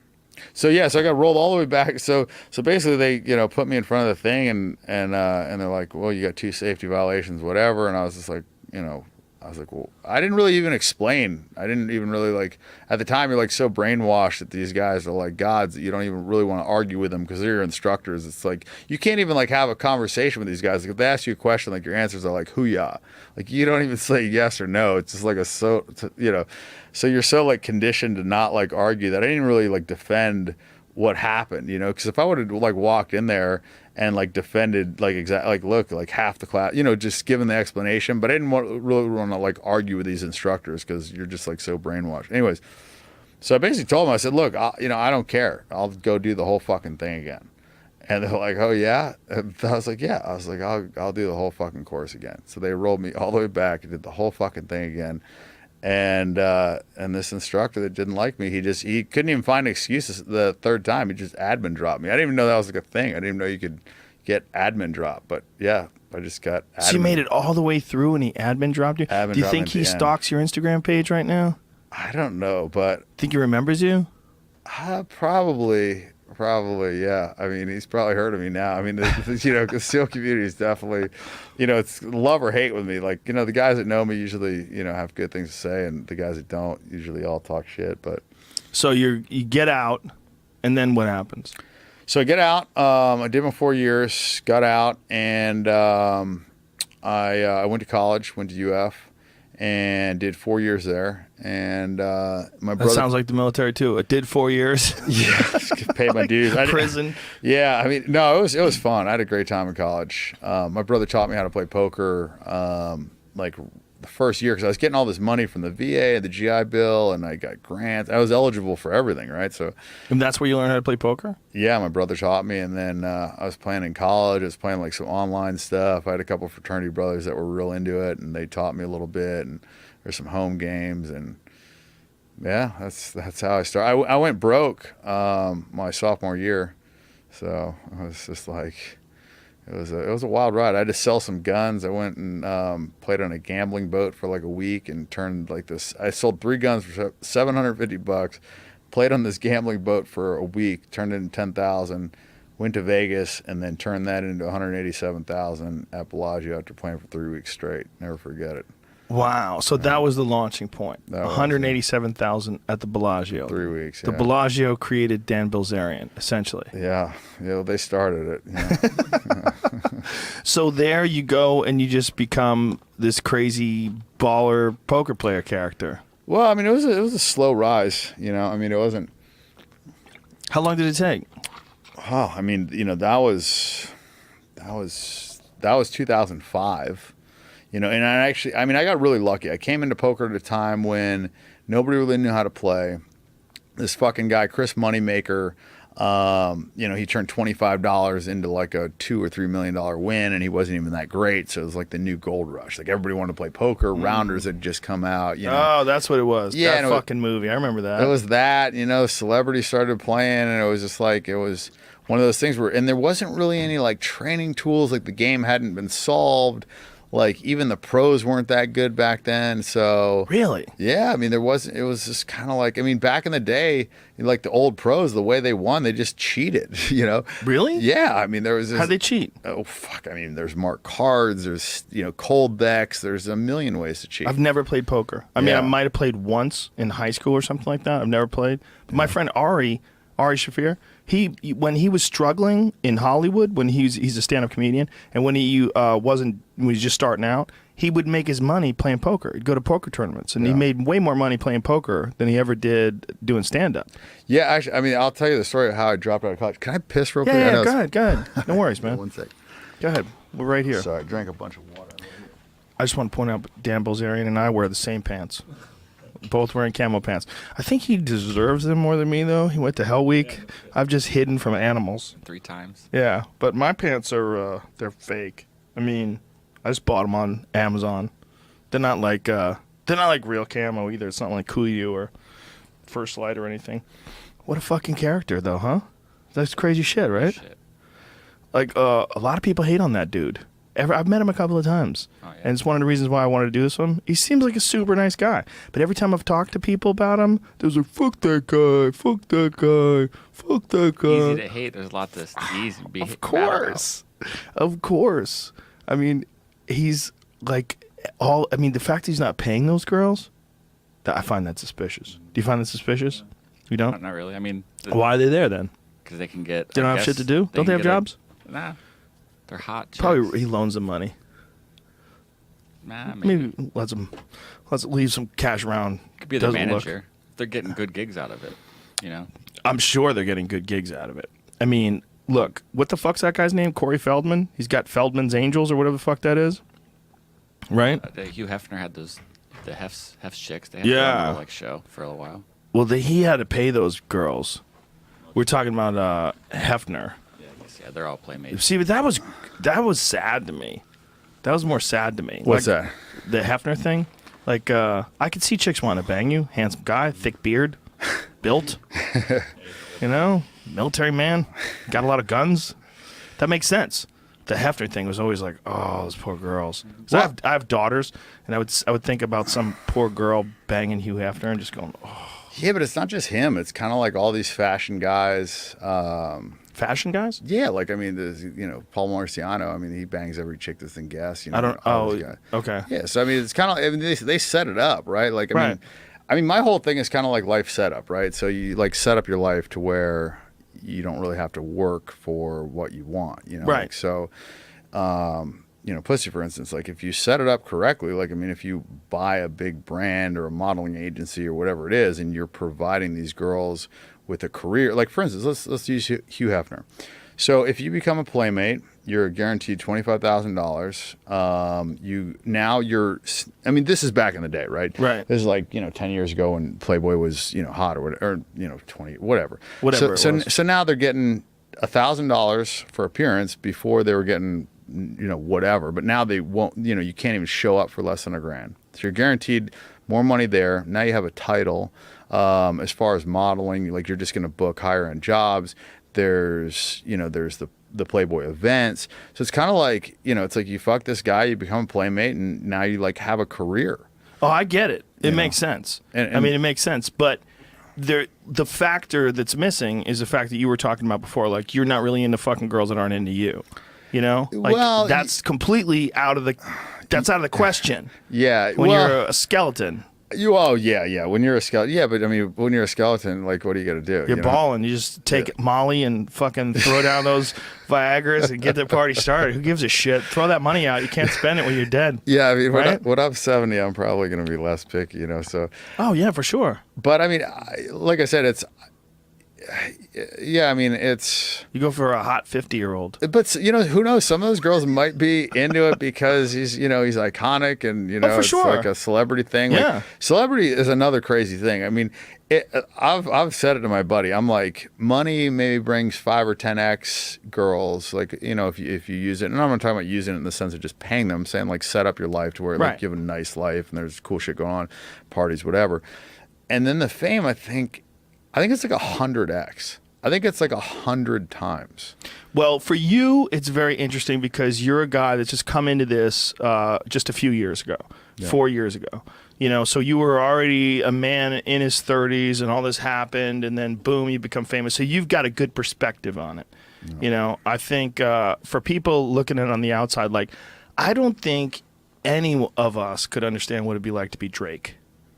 I've heard that Drake has parties at his house. I know a dude who lives near Drake, and he complains about the fucking parties. And I guess parties are so crazy that the neighbor complains, so Drake bought his house. Drake's like, fuck it, I'll just buy your house, man. Yeah. He has girls, they meet at one place, then they get in a bus, and then the bus comes to Drake's house. Yeah. No, I mean, he's got it. Yeah, he definitely has it on another level. He's super balling. He's super balling, Yeah. Me, I'm fucking saddled down. I'm married. I got kids. I got daughters too, dude. I see all this stuff. I have to watch from afar and go, wow, look at this action. Look at all this craziness happening. Look at this wild life. Just a completely different kind of life. But to be a guy like you, it's very interesting because not only are you famous, you're famous in a really confusing way. Mm-hmm. You're famous just for being a baller. Like 100%. Like, that's kind of crazy, right? You didn't write a book. You're not in any movies. You don't sing any songs. You're not telling jokes. You're just balling out of control. You're balling so hard that you've become famous. You're way more famous than me. I mean, what did you say you have? How many Instagram followers you got? What is it? It's like 19. 19? I think the total is like 30 something. I have 1. Yeah. I have 1.5 on Instagram. I have 2 on Twitter. I've been on TV for 20 fucking years. Yeah. It's funny, man. It's an interesting kind of fame. It's a very different kind of fame. Yeah, I mean, I just remember when it kind of hit me because I was in Cannes and I was over there, and this is France. I mean, they don't even speak English a lot of these places, and I mean, I think I fucked 16 girls in 12 days, and I remember because I fucked a girl without talking to her. And that was when I knew I made it. Yeah, because she didn't speak English, and I also I just kind of wanted to just see if I could do it. I just wanted to see if I could actually have sex with a girl without speaking to her at all. It was kind of awkward because there was times when I wanted to say something, or there was a question asked or whatever, or it was in the middle of sex. Normally I'll say talk dirty or something, but I made a point to be a fucking mute, right? And I actually pulled it off, and I was like, wow, this shit is real, and wow. And the time that I really saw it, I was in Canada, but it was before the no talking thing. I was at some restaurant, and Ron Perlman's manager came over to me, and Ron Perlman, the actor. Yeah. What's he in? Sons of Anarchy. Yeah, that guy? yeah, Hellboy. And, Hellboy. Okay, he's done some real shit. You know, he's like a real dude. Yeah. So he come over and he's telling me about this new movie that he wants to do, and there's like there's a dad and there's a son, or a grandfather's son and a dad, and they're all, you know, they were all in the military in different wars, and he was, you know, talking to me about maybe playing the son, and we're having, you know, and I was interested in it because I'd done a little bit of acting up until then, and so I was like, you know, kind of, you know, trying to, you know, check it out, and so I remember it was like every 30 seconds or minute somebody would come up and ask me for a picture. And after like the 20th person, somebody came up and was like, "Oh, Ron, like, you know, I, you know, love a picture with you." And I'll never forget it. I'll never forget it for the rest of my life. He stood up and he goes, "Oh, you want a picture with me? Like, who the fuck am I? You sure you don't want a picture with this guy?" And he was kidding, but I was like, wow, like, this is so fucking crazy. Now here's a guy that's like, you know, a super successful actor who's been in like, you know, big like TV series. And like all these people are asking to take a picture with me, and I was just like, wow, like this is so fucked. Like, but it was real. I was just like, wow, this is like a real thing. This isn't just like, you know, numbers on the internet. This is like, I'm in a foreign country and I got all these fucking people coming up. You know, like I was kind of like, I was dumbfounded. Have you ever read that Thoreau quote? Most men live lives of quiet desperation. Yeah, I actually quoted that on one of my pictures. Oh, it's a great quote. The massive men, or something along the lines of the massive men lead lives of quiet desperation. Yeah, something along those lines. That quote, I love that quote. He's got a lot of great ones. He's a brilliant guy. But that quote is one of the reasons why I think your Instagram and everything is so popular, is because there's a lot of people out there that are stuck in cubicles or they're stuck in jobs that they don't want to be there. They don't want to be doing what they're doing. They're looking at their resources. It's so small. They're tired all the time. They get done from work. They don't have any energy to do anything else. They're saddled down with some relationship that's probably not optimal. They're getting yelled at. They're fucking. It's not going well. It's not going well. There's not a lot of joy. Yeah. And then they go on your Instagram and you're fucking jet skiing and late meat and it's all the, you know, shooting guns and your underwear. And it's like it looks so fun, you know. And yeah, I mean, and I try and be authentic. You know, another one of his quotes, you know, rather than love, rather than fame, rather than money, give me truth. And I like that. You can one. have all those though. Look, you got it all. You got truth, you got fame, well, you got truth love. Is the you got rare money. one. You know, that's the rare one in LA. Well, it is rare because it's difficult to pull off because most people are not really comfortable with who they are. So instead of fixing that, they just kind of pretend. You know, and like, look, that's what politics is. Yeah. That's what a business is. When you put that fucking stupid tie on and you got those slippery shoes with the tassels on them, and, you know, pretending that you really talk like that. Yeah. You know, and you're talking about dividends and making it, well, we can make this work and let's touch base on Monday and, hey, great to talk to you. And like, shut the fuck up. It's the all political correctness, the fucking, you know, pleasantries, the bullshit. You know, that's what I wanted to just kind of get rid of. You know? Well, I had a conversation with someone about, you know, people that have a lot of money and ballers, and someone goes, oh, that seems like such an empty life. And I don't know if we were talking about you specifically, but you're like a perfect example of it. I'm like, but here's my point. I'm defending you. I'm like, what's empty about it? Looks like he's having fun. Like, what's so great about showing up to an insurance company every day and putting in your work? Like, yeah, look, it's very admirable to provide for your family. It's very admirable to put in hard work when you don't want to and get it done. But there's nothing wrong with figuring out a way to not do that either. You know, just because you got stuck in some sort of a weird situation where you have to fucking grind it out at some lumberyard every day doesn't mean that a guy like you who's just got some crazy life that he's living where he figured out a way to make a bunch of money gambling poker, playing card games, like it's not necessarily a bad thing. Like, I look at all your shit, I don't see any victims. I don't see anything wrong. I see you having a bunch of fun, and I see a bunch of girls that are laughing. They seem to be having a bunch of fun. You're flying to Italy. You're doing all this crazy shit. I don't see anything wrong.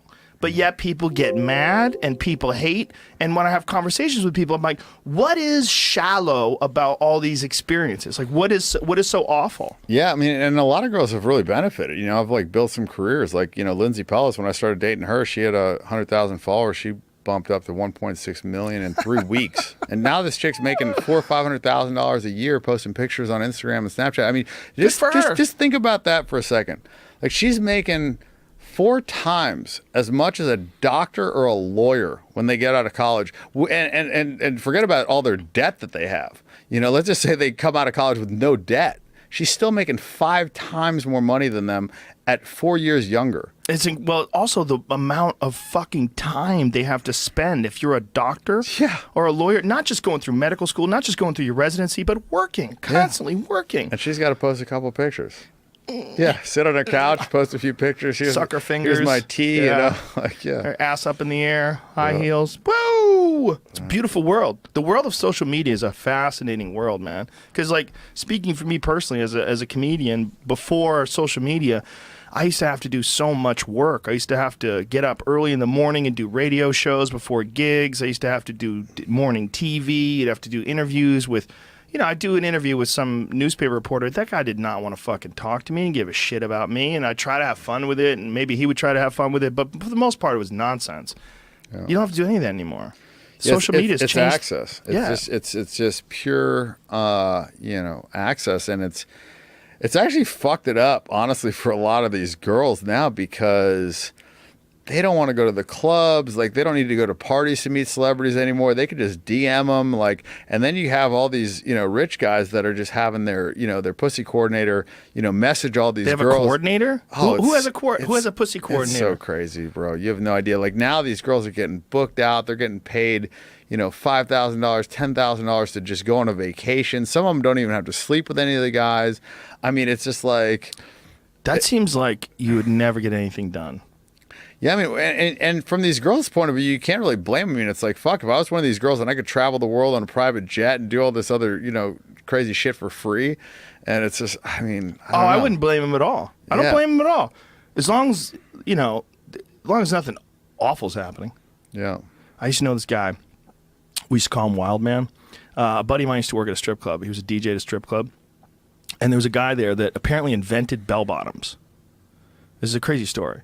And he had lung cancer. He smoked cigarettes like packs and packs a day.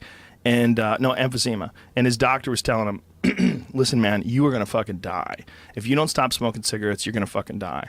And he's like, I'm just addicted to smoking. He was like, smoke joints. He's like, they've shown in studies that smoking marijuana is not nearly as bad for you. And actually, it might act as an expectorant. It might help clean your lungs out, even though it sounds contrary to logical thinking. Just give it a try. So this guy starts smoking weed like he would smoke cigarettes. He's just rolling joints, smoking. He would smoke like 15, 20 joints a day. And he would, when he pulled up to the strip club, he would give these guys like his roaches, because his roaches were like half done, because he would smoke them like he would smoke cigarettes. The guy changes his entire, he gets so high, and he's so high all the time that he's like, I don't want to do any of these things that I'm doing anymore. He goes, this is what I'm going to do. I want to play guitar and I want to bang chicks. And that's what he decides to do. He realizes he's like 60 years old and he's worth some shit ton of money. And this was like right around when Viagra was invented. So this guy goes on a rampage, and he's mean. He's like really nasty, and he did what he would call mad dogging these chicks. So he'd bring them back to his house, and he would say nasty shit to them and hit them and piss on them and all kinds of crazy shit, apparently. I don't know the full details of it. But his house was for sale, and he had this baller house in the Hollywood Hills. And for a while I was thinking, because I go to the Comedy Store all the time, I'm like, man, maybe I should buy this fucking house. It's like, it's close to the Comedy Store, but I'm like, God, it's like this $5 million house. It's right on the street. It's right there. Like you like the sidewalk, and then here's his door. Like you just touch his door. I'm like, someone's gonna fucking break into this guy's house. And so the realtor is like, no, listen, there's a state-of-the-art security system in this place. It's got all these cameras. I go, yeah, you know what that camera's gonna get? It's gonna get a picture of a dude with a ski mask robbing your fucking house. Yeah. Like, do you understand that? Like, what is a camera gonna do? Like, how's it 2 weeks after I said that, the dude got shot in the neck in the fucking house. Wow. He used to bring the hookers to his house. He used to bring them to his house, and he brought one to his house, and she brought her boyfriend, and they shot him in the neck. Wow. Yeah, there's a lot of setup stuff like that. Yeah, yeah. But so, see, that's a bad guy. That was a guy doing bad shit. I don't see anything wrong with anything you're doing. I see happiness. I look at your Instagram, I see a bunch of people laughing. I like the music you're playing. No. You're playing good songs that I would listen to. It looks like a fucking party. Oh. Nothing wrong here, people. Yeah. Everybody needs to relax. Yeah, I mean, I'm just, doing some wish fulfillment. Now, do you have a a plan charted out for this existence, or are you just winging it? Well, I got this app coming out where it's going to be kind of similar to like what WorldStar does, where you can, users can upload, their badass videos, right? So anything kind of like, similar to the stuff that I post, or, fights or whatever crazy cool videos that they want, they can post on there. And, I'll just share the best ones on my, Facebook or Instagram or whatever. So they're, if they post cool shit on there, they're guaranteed to get, a Views. ton of shine. Yeah. And that's why they post on WorldStar, it's because they want, people to see it. So, I'm going to do that. I got this, fantasy betting app that I got. It's, it's like similar to, the DraftKings of the fantasy sports stuff. I don't know, just, I've been focusing more on, doing some stuff like that. I've kind of just done everything I wanted to do, in this, as far as like the partying and buying shit, Yeah. So. Well, that's why I was asking. I'm like, well, how much more can you do? Yeah, I mean, I've checked most of the boxes, man. So now I kind of just want to, give people a platform to. How much money have you made playing poker? I don't know. I mean. If you had a guess. In the neighborhood.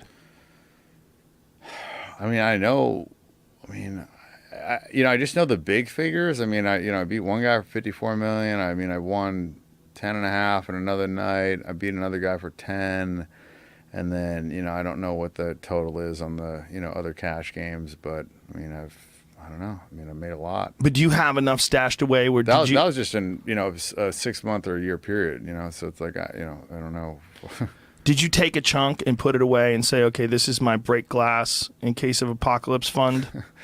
I mean, I've bought some gold and, and I got, I own my stuff. I own my plane and my house and my cars and, I cash in the bank. I'm doing all right. Yeah, but I mean, first of all, that's crazy, right? It's crazy that you went from being a Navy SEAL to being a college student who's learning how to play cards. Navy SEALs. Well, preparing or trying to attempt to be a Navy SEAL, going to college and learn how to play cards, to a guy who's got his own fucking jet. No. A guy, and all from gambling. I mean, that's bizarre in and of itself. But do you ever think like there's a time where I'm not going to want to do this anymore? Yeah, I mean, I'm kind of at the point, like I said, where I've done most of the stuff that I wanted to do. So now I'm kind of winging it. I've been doing more active stuff. I've been doing like some wake surfing, and we just went out to Lake Powell, and winter's coming up, so I'm doing some snowboarding trips, snowmobiling, and shit like that. So it's still just more fun. Yeah, just having fun, but doing like more active stuff, less partying. Still have the girls around, but. Yeah, I mean, I did a cartoon. It's I'm about to release that. Wait a minute, didn't you have 2 heart attacks in like one night or something? That's actually one of the cartoon episodes. What the fuck happened? How did you have 2 heart attacks? You want to watch the cartoon? Do you have the cartoon? I do. Can we watch it? Yeah, throw the cartoon up. How do I get to it? Tell Jamie. Give Jamie the address. Yeah, I'm sure you could drop it to Jamie. Or do you have it on your phone? Is that what it is? It's not online anymore. I got it on my phone. Oh.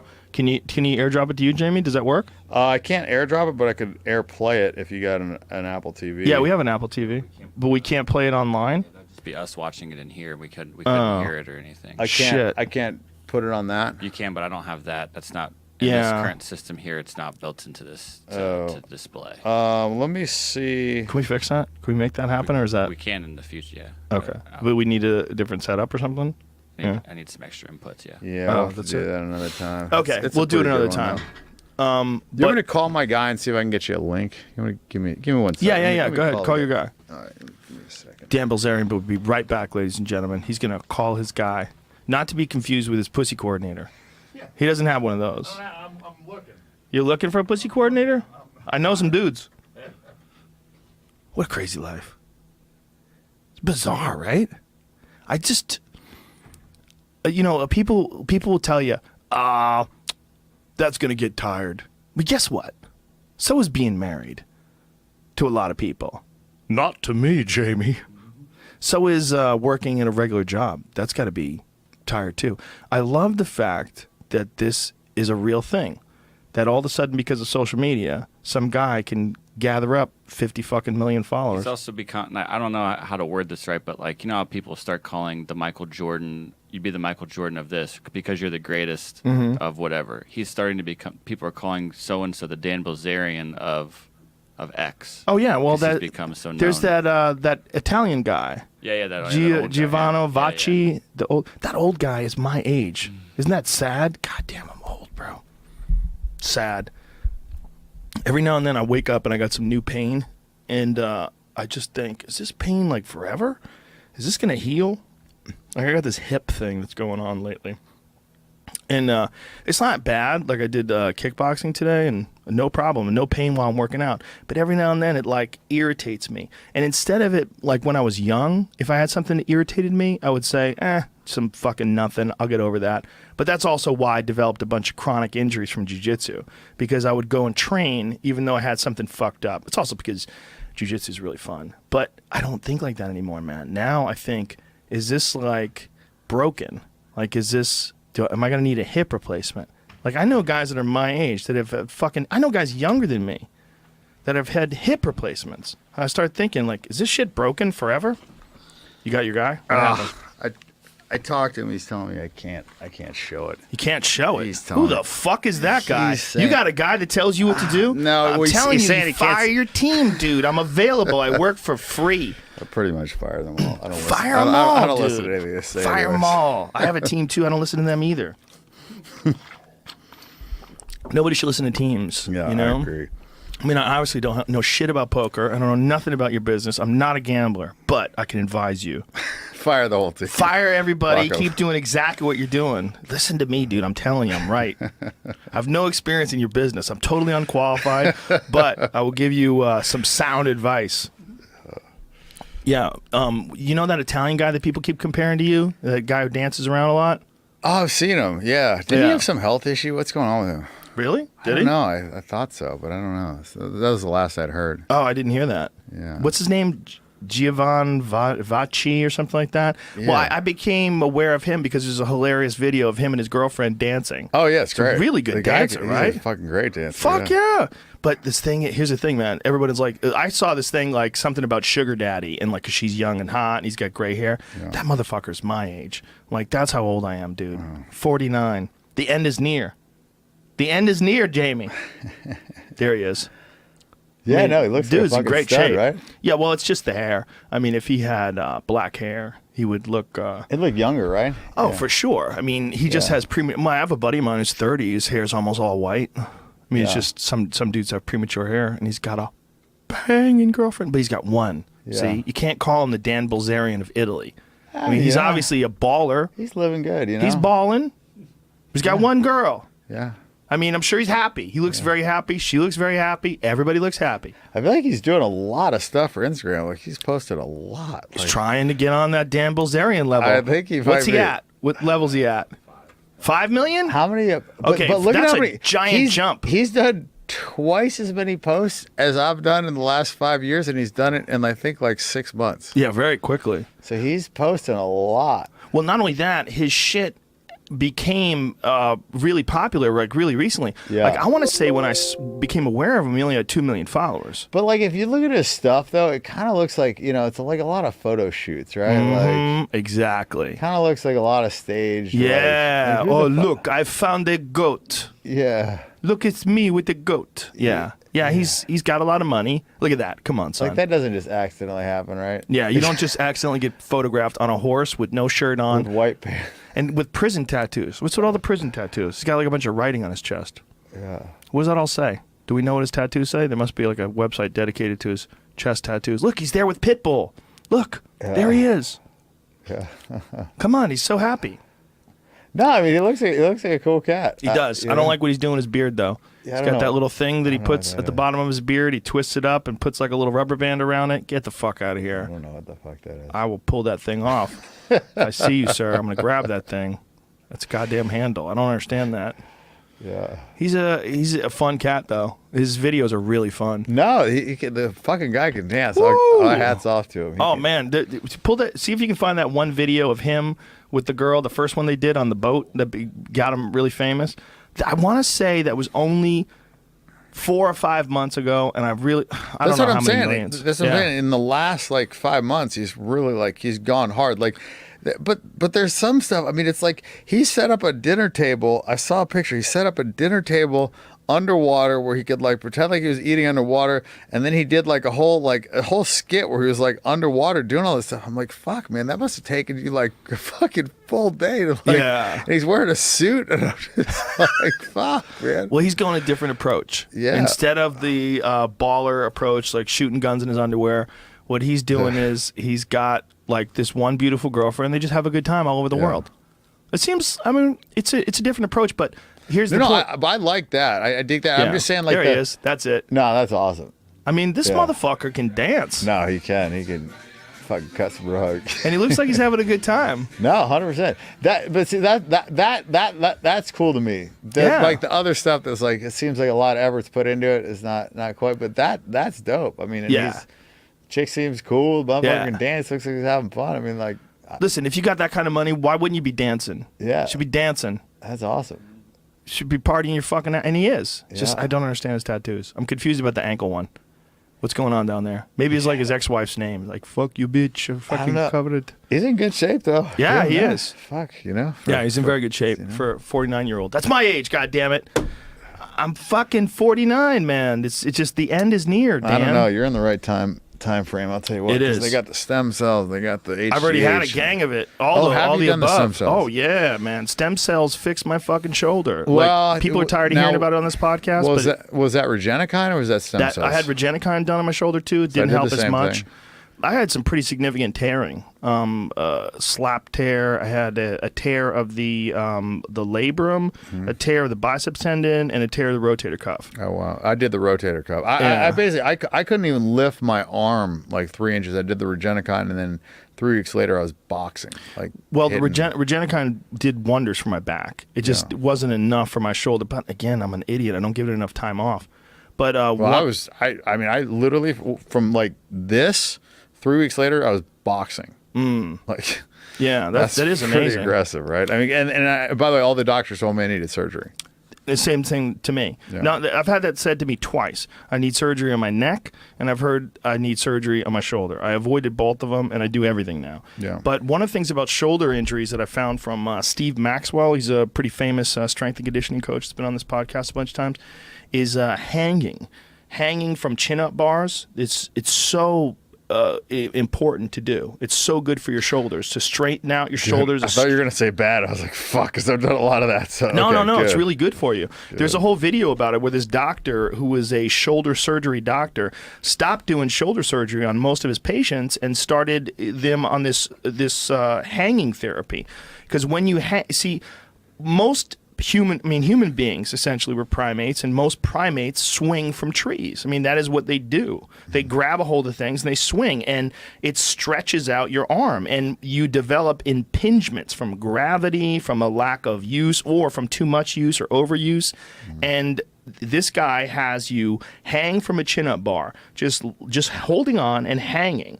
And it stretches out your shoulder, and it alleviates pain in a giant percentage of people that have shoulder injuries. And I urge anybody who's listening to this that has any sort of shoulder weirdness or some shit that fucks with them to just try this. I know it sounds crazy. Like, how the fuck is hanging by your shoulders going to help you? And this is one doctor. This is not the doctor that invented the procedure, but he basically explains it really well. There's a bunch of them. What did you Google so people can... Shoulder pain hanging from bar, and there's a lot of things that start popping up as you do that. There's a gang of it, but it's super effective. It's super effective for a lot of people. I mean, if you have like significant tearing where you're going to need surgery, you have a failure of your joint or something like that, that's one thing. But for a lot of people, this offers them a great deal of relief, and it really helps me. I do it every day. It's one of the first things I do in the morning. I hang. And then I do scapular raises for archery. So I hang. I'll do like 2 minutes of hanging, and then once I've done 2 minutes, then I contract my scapula and I hold that in place for as long as I can. So it's like my hands are given out, my forearms are given out, and then I force my scapula to carry all the weight. Interesting. And you make it a daily routine. Just make it. This is what I do. I brush my teeth. I do that. I just have to do it. So I'm forcing myself. I have zero pain in my shoulders. But the stem cells was a big factor. So now, are you getting the infusion, or are you getting the like? How are you getting it? Like IV Stem cells? or yeah? Well, what they do is they take it from a young woman who's had a cesarean section. When they give birth through cesarean section, they take the placenta and then they use that for stem cells. Okay. And that apparently is the most powerful version of stem cell therapy. There's a bunch of different kinds they use in this country that a lot of people like. A lot of people like it when they take your fat out. They take your fat out and they convert that to stem cells. My buddy did that. But Daniel Cormier, they went into his hip. They got his marrow out of his hip. That's what I did. I got the 19-year-old bone marrow. From someone else. Yeah. Oh, okay. Yeah. Daniel Cormier, they went into his own hip and pulled it out. But I've heard great results from a lot of different versions of stem cells. But I know for me personally, when they shot the stuff from placenta into my shoulder, it was like within a couple of weeks, it was better than it had been in a year. Wow. And then a few months after that, I was like no pain. It's amazing how quick it's healed. And I also did a lot of shoulder exercises with rubber bands and stuff. A lot of different things that I concentrate on. I do all the time now to strengthen up the area and keep it tight.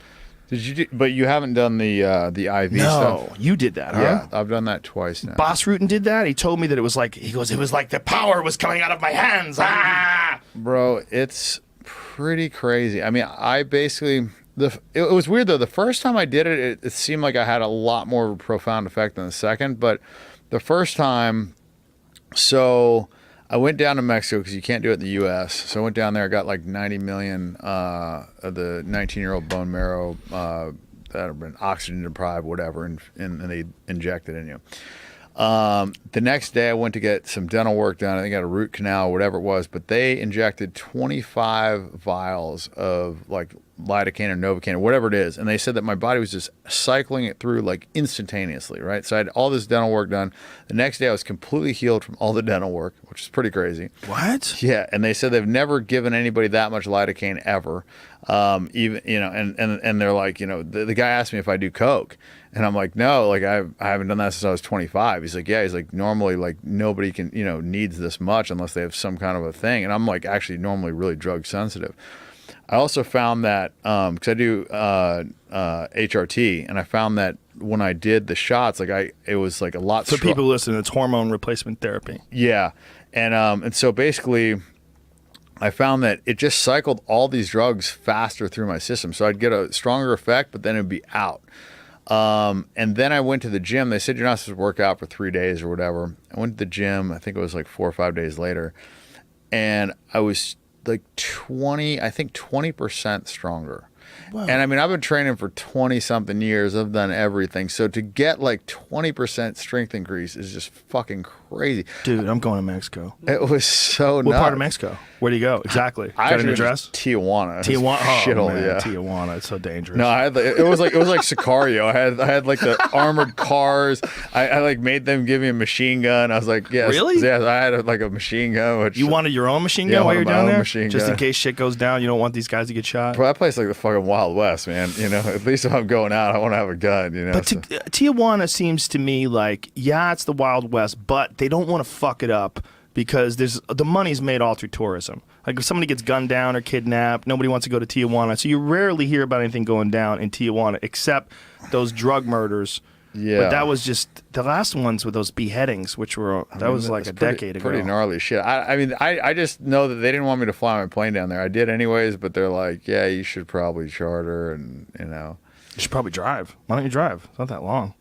I don't know. Last time I went, I mean, I hadn't been down there since the military, but it just seemed like the border crossing going back just took forever. It's a nightmare. And now they want you to have I mean, I don't know. It's just back in the day, it was easy. We used to walk across. Driver's license. Yeah. Yeah, driver. Yeah, that's all. When did they make it a passport thing? It was Canada too, right? Yeah. Yeah. Well, Canada's been like that, but Mexico, I think, used to not be like, or maybe Canada wasn't used to either. be. Yeah, no, Canada used to be licensed. When I used to go to Montreal, I used to. No, you're right. You're right. Because I used to go fishing trips with it. Yeah. So I don't know. I don't know how long ago it was, but they definitely changed a lot since, you know. Dude, I want to get these injections. You just should. For no reason. I just want to get I did them. it for no reason. And I was like, fuck it. How come you only did it once? No, I did it twice. Oh, you did it twice? Yeah, but the second time I just felt like I just left. I actually went like straight from Burning Man down there. And I only got 70, and I don't know. I did a fast before, and I kind of like, and I kind of got sick, and then I took some antibiotics. They say you're not supposed to take antibiotics. I don't know. Maybe I fucked it up. I'm not really sure, but I just remember the first time was a distinctly like super strong effect. Yeah, well, I believe Boss Rutan went to South America. I think. Did you remember where he said he went, Jamie? Peru? Did he say Peru? Yeah, my buddy does it in Cancun. I know they were doing it in They do it in Germany. Yeah, I think Düsseldorf. I mean, it's just basically anywhere that's not in the U.S. I think. Yeah. Well, we got fucked during the Bush administration when they did this sweeping ban on stem cells because of the religious right. Exactly. They don't want you to play God, and Well, it wasn't just that. It's like they were concerned. Stem cells were connected to fetal tissue, and there was this whole idea that people were going to get abortions on purpose just to get the fetal tissue and sell the stem cells. Yeah, and they probably would. I mean, someone probably would. For sure. I mean, it probably wouldn't be a lot of people, but it'd be enough that it would be an issue with some folks. So because of that, all these European countries, like especially Germany, got way ahead of the curve when it comes to stem cell research and applications in the medical industry. And what we're seeing now, you obviously know Regenikine was invented in Germany. That's how I found out about it. Mickey Rourke was doing it on his knee, like I think it was like 20 years ago or something crazy. I mean, do you know Mickey Rourke? I've met him twice. Tell him to settle down. Just calm down, dude. He seemed like a cool cat. He does seem like a good guy, right? Yeah, just calm down. Yeah, he's whatever you're doing, don't do that anymore. Just relax. What a fucking actor though. The Wrestler was like one of my favorite movies. I thought that was. How about Pope of Greenwich Village, man? I mean, go back to some of his old shit. Angel Heart. Yeah, it's a bad motherfucker. I mean, it's good. The Wrestler just seems so authentic. I don't know. It just, I just like that movie a lot. Well, it was perfect for him at the time too, because he was an older guy, and and he was kind of fucked up on his own. He looked the part. Yeah, it was just like, man, he was perfect for it. Yeah. Now, he's a fucking amazing actor, and people forget that because he's kind of a freak now. Yeah. But if you go back to his earlier stuff and you see like how good he was in Diner, I mean, he was amazing. He was amazing. But whatever he's doing, don't do that anymore. But I know Peyton Manning went down there to Germany, and so now let me ask you: is that stuff banned in professional sports? Regenikine? No. Not the healing stuff. I'm talking about just like stem cell infusions. No, not yet. Oh wow. But could be soon. I mean, it really I don't depends. know how you. I mean, I don't know if you could test for that. I mean, it's like because what I've been told is you cannot tell the difference between a regular, like a stem cell from you or a stem cell from me or whatever. If it's been scrubbed and it's in your system, I mean, it's like they said to me, a stem cell is a stem cell. But well, I pay very close attention to the latest cutting edge research for doping because of the UFC and because I'm friends with Jeff Nowitzki, who's the guy who busted Lance Armstrong, who's of course the guy who works for the UFC now, and he and I talk all the time. And it's really fucking interesting how these people who are trying to get ahead are like they're way ahead of the people that are trying to detect it. Yeah. So like now they're developing testosterone from animals, which is interesting because you're seeing people that are taking testosterone, it's exogenous testosterone, but it used to be that they were getting it from wild yams. So what they would do is they would do carbon isotope tests and they would be able to detect that the testosterone inside of your body is not from a biological, it's not from an animal. The testosterone is actually coming from a yam. There's a Mexican wild yam. It's really interesting. wow.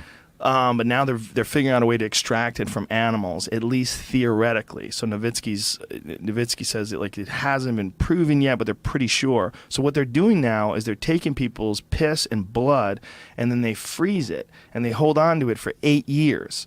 So the idea is that 8 years from now, they're going to find out like new detection methods, and they're using those at the Olympics now, which is why 2 Russian Olympic gold medalists in wrestling got their medals taken away from 2008. Oh, wow. Yeah, and they haven't even gone to 2012 yet. So there's 2012, 2016. I mean, there's these guys are going to get fucked over for sure.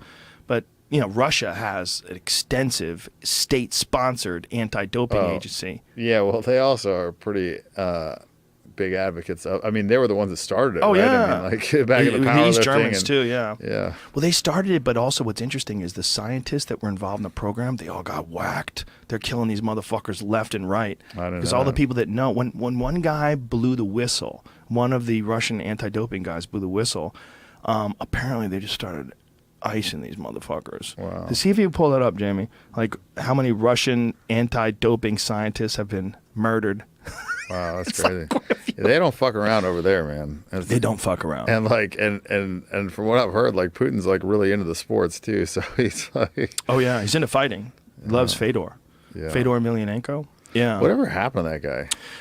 Motherfucker time got him, you know, and Jesus got him. He got super into Jesus. Oh, really? Yeah, he changed, his body changed. I don't know, it's indicative of his training methods. Well, he never really had much of a body on him. He He didn't? always Well, he always looked had like a fat. guy that, yeah, that's what I'm saying. Like, it's so strange to me when you see guys like him, or especially guys like Country Nelson. It's Oh, like, yeah. this guy train, like, I just don't understand how you could train all the time and look like it's just know. like so crazy to me, right? Like, I know, especially Roy, right? yeah, that's what I'm saying. Yeah, big country. Yeah, it's like, Well, Roy, he wears it like a badge of courage too. And Yeah. I think Roy, if Roy got super disciplined and lost a ton of weight, he would be fighting at 185 pounds and he would be knocking motherfuckers to the moon. It'd be invincible with that fucking chin that this guy's been getting cracked. He like the big guys can't knock him out. How the fuck are the little guys, right? Well, Like, unfortunately, his chin started to fail him in recent years. I mean, a couple. Mark Hunt knocked him out. And yeah, that but that's was just kind of like time, right? But I'm Yeah. just saying, like, you know, genetically, the guy was like blessed with like, you know, the this freakiest chin of all time. crazy, right? So it's like I never understood how you could train that much, because I mean, obviously it's genetics, but I just remember, you know, when I was in the military, like going through, and I would eat like pizzas, I would eat butter. I mean, I was trying to like gain fat because it was so fucking cold in this water, Right. and I just couldn't do it. Yeah. You know, like granted, we were probably training more hours, but like, fuck, I don't know. I mean, a lot of these, you know, UFC guys that I know, they train 6 hours a day. I mean, it's just like, Yeah, I don't know what Roy eats, but it's not good. Whatever it is, fuck. it's most likely a lot of carbs. Most likely he's just taking in a lot of sugar, a lot of carbs, and his body doesn't know what to do with it, and it just He must just have a slow metabolism. I don't could know. be. I don't know. I mean, he certainly trains hard. He's got endurance. I mean, Roy doesn't gas out. I mean, he gets tired like everybody else does, but it's not like a fatigue issue. Yeah, no, it's. What's crazy is I knew Roy way back in the day, and Roy was known as being like a really good grappler. He was a Brazilian jiu-jitsu competitor. I knew him before he ever did MMA. And when he did MMA, my thought was, oh, well, you're going to see some high-level grappling from this guy. This guy's like a stud on the mat. Nope. Just started bombing Never guys seen him out. on the ground, yeah. Hardly ever. Well, the one time we really see his jiu-jitsu was in the Andrei Arlovsky fight when he's fighting in Elite XC. Took Arlovsky down, had him in side control, but Elite XC they were really corrupt. And they had this weird thing where if you were on the ground for more than Stand 15 you up. seconds, they'd stand you up. So he's on the ground, inside control with a double wrist lock, going for a Kimura on Arlovsky, and they stand him up.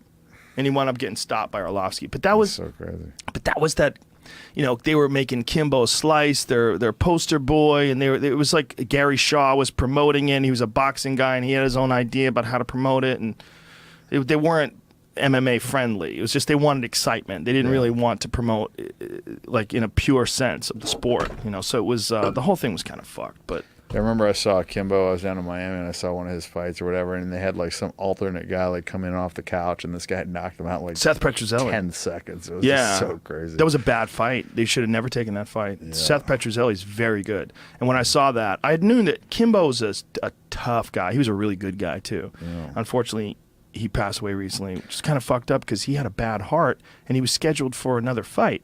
Did they ever figure out what it was? It was just Bad heart. He just had some heart failure? congenital heart defect. You know, I mean, I don't know if it was genetic. I don't know if it was something that happened along the way. I don't know. But he was a really good guy, like pretty much universally loved.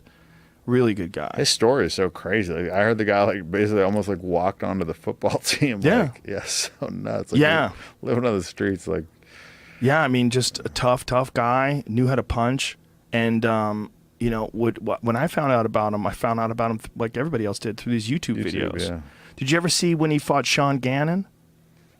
I don't. Sean Gannon was a cop. Oh yes, yeah, the white guy, right? Yeah. the tall, big white guy. See if you find that in Sean Gannon versus Kimbo Slice. They had a dojo war, Yeah. And he was a cop in Massachusetts, and he got in trouble for beating up Kimbo. And like he got suspended, I think, from the police force. Yeah, there he is, right there. This is a crazy fight, man. Yeah, they just I had remember this brawl in the middle of this dojo. I think Kenny Florian was there, and people were posted. This was on mixedmartialarts.com, which is the greatest martial arts website on the internet. Back in the day, we all watched this shit live. I don't remember if we had to pay for it. It was streaming on some website or something like that. These guys are banging it out. I like it. Bare knuckle. I remember this. I definitely remember being like, fuck, this guy could fucking throw some punches. Oh, yeah. Well, the Kimbo, first time he got tested, right? Yeah. Sean Gannon is a tough motherfucker. Yeah. I mean, tough as hell. Longtime cop, real martial artist, had a bunch of pro fights. And there was like all these like discrepancies about the rules because he's got him in a standing guillotine, and they're trying to break it up, and there's all you got to let go and all this different shit. Yeah. So he lets go, and then it winds up going to the ground. Like it was all stacked against Gannon. Yeah. Because they didn't want Kimbo to get submitted. Yeah, nobody wanted the legend to die, right? Yeah, and Gannon's got a hold of this guillotine. He doesn't want to let it go. And then Kimbo winds up getting him down on the ground. So then Kimbo's ground and pounding him. See, like this is supposed to be illegal too. You're not supposed to be able to do this. But Gannon had a fucking head like a fire hydrant, and it just super game and great endurance. And so Kimbo's used to taking these guys out, and he couldn't take Gannon out. And Gannon eventually beat him down. And they had some crazy nonsense like a 30 count. Like when he goes down, you count to 30 before you get back up. I'm not kidding. Yeah, and he beat it once. He beat it once, and then Gannon got him, knocked him down again. But like you could see Kimbo starting to get tired, and that was the big thing. But so he goes from this and then starts fighting in Elite XC and has some great fights, man. Some really good fights. The James Thompson fight was kind of controversial as well. But I knew him as like a pretty tough, I mean, really tough. But as far as like professional skill set, he wasn't like at the elite level. And so when he fought Petrozelli, I was like, oh my God, he's going to get fucked up. Like this is a terrible fight for him. Petrozelli's like, he's a world-class fighter. And that happened real quick. Yeah. No, I remember I was like front row for that thing. So tell me about your heart attacks, if you can't show me the video. Yeah. So basically, I was, I think it was 25. I was on a ski trip with my fraternity brothers. We were in Park City, Utah. Park City. And we'd just been partying. I met this chick in the lift line, ended up getting her number. And I went to the bar, and I got like everybody's shit faced. It was like $300, right? Got the whole bar drunk. We're having fun. We go back to her house. We're banging till like 7 in the morning, or 6 in the morning. And then I get a call. Like I just showered. And I was like, just started sleeping. And my buddy's like, hey, it's the last fucking day. Like we're going. Like let's ride. And I was just like, fuck it. All right, sure. So I took a shot. I drank some coffee. Like got my shit on. Went out. We took a shot of booze. Yeah, shot of tequila. Jesus Christ. Wow. It's like fuck. I mean, what? I mean, if you keep drinking, you don't get hungover, right? So I was like, fuck it. So rode all day, and then that night, I don't know if it was like a stomach flu or what, but I was just like puking, and I just like felt like shit, and I just like couldn't keep anything down. I remember I paid like the hotel guy like $100 to give me a bunch of Gatorade because I couldn't even like leave my room. So next day, go to the airport, and I knew that if I got an IV, I would feel better because I've like had some, when you get dehydrated, that's usually like the root of most of your problems. So I just like ended up buying an IV from this medic because the guy's like, well, if I hook this up to you, like you're not gonna be able to fly. And I was like, dude, like I gave him a bunch of bullshit. I was like, oh, I'm a fucking medic from the military, and this and that, and I'm qualified to do that. Anyways, guy ended up fucking selling me the bag. Basically just gave it to me. I hooked it up myself, like on the plane. Had you ever done this before? Yeah, we did it a couple times when we were buds. Like if we went out drinking or whatever, and we had to like train the next day. And this is a commercial flight or a private flight? Commercial, yeah. So a commercial flight, you hook up an IV bag. Yeah, well, in the bathroom, before I got on there, right? So I go in the bathroom, like hook this thing up, Jesus. Yeah, you gotta wait like an hour, right? So I'm like, what else am I gonna do? So I fucking hook this thing up, start feeling better, go to Vegas. How long did you let it drip in there for? Probably 20 minutes. I was like, so you just locked the bathroom I was like in door? the bathroom and just like hooked it up and fucking hope Did for anybody the bang on the best. door? Hey, dude, I gotta take a shit. No, it was like, I'm pretty sure it was in the airport. I mean, it's just been like fucking 11, 12 years. But yeah, it was, I think it was, it wasn't on the plane. It was like in the airport, I think. Okay. Like in So the the airport. bathroom in the airport. And so, I just, and so That's I so sketchy. Yeah, super sketchy. I don't even know if I use alcohol. I'm such a scumbag. So so I get to Vegas. I'm like feeling a little bit better. I'm just like, I'm such a sicko. I'm like want to go gamble, right? Like I should have gone and like, checked in. I did check into my room. I should have like gone to sleep, but no, I like go gamble, play poker all fucking night. I'm like gambling, poker's stressful and this and that. My buddy comes to me. He's like, hey, like, we got these strippers. Like, let's go to the strip club. We got ecstasy and all this drugs. And I was like, fuck. I was like, all right, fine. I was like winning in poker. I was like, fine, sure. So we start getting fucked up, go to the strip club. And I asked the I asked the first chick that like came over. She's like, oh, like you want some lap dances? I'm like, no, like I haven't slept in like 2 days. Like I just want to get my dick sucked. Like I'll give you $500, right? Suck my dick. And she's like, no, like like I'll fuck you. And I was like, no, like, I was like, I don't really want to fuck you. I just want, to get the blowjob. And she slaps me, like, because basically she's like offering to fuck me for free. And I said no. So she's like, so she slaps me in the face, right? Like, and I was like, damn. And I was like, and then the next chick comes up.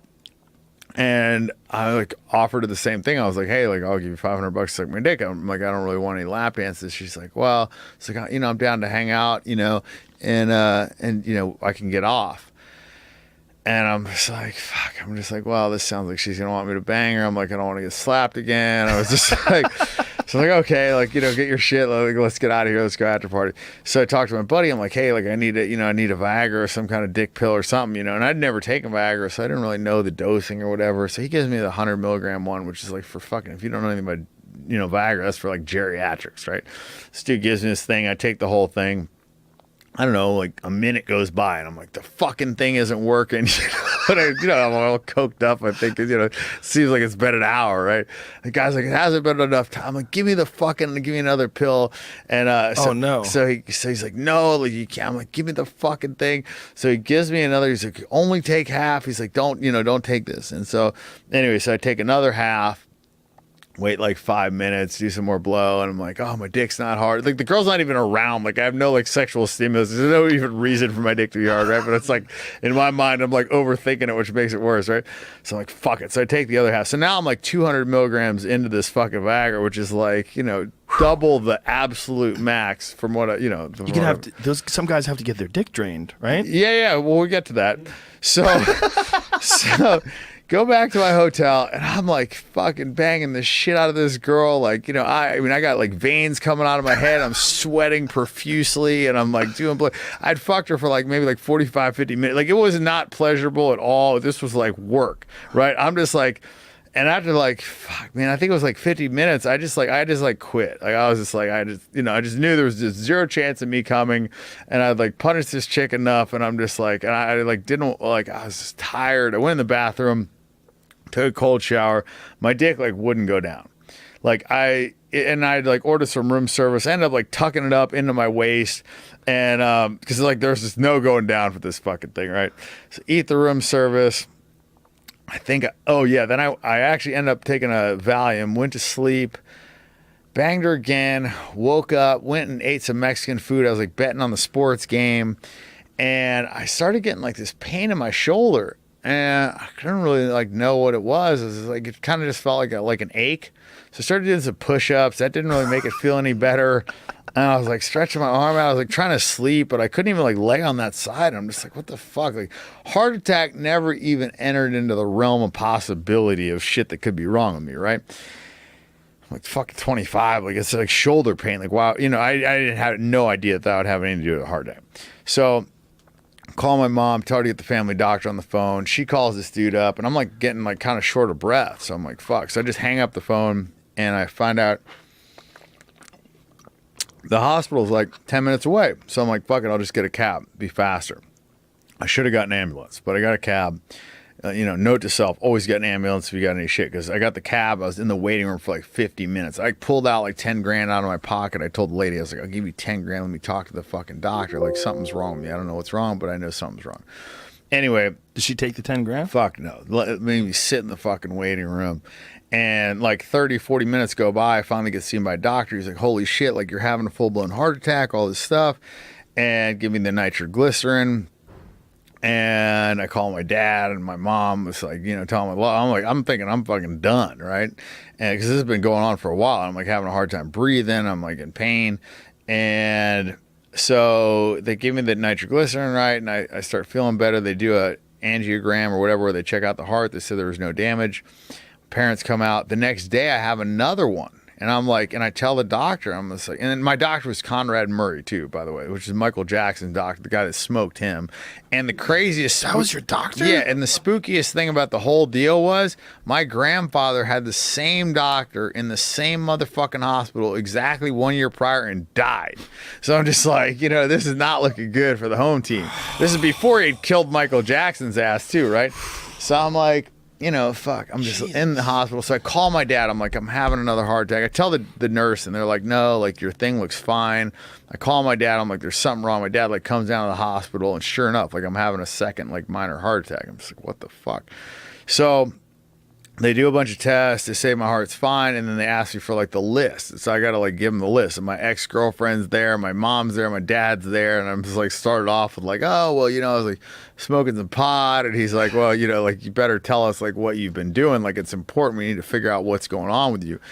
And I was like, yeah, and I did some, ecstasy and some cocaine, and like my dad like looks over at me like, what the fuck? My dad's like super square, and anyway, so then I was like, yeah, and I think I took some Viagra. My girlfriend's like fucking rioting now.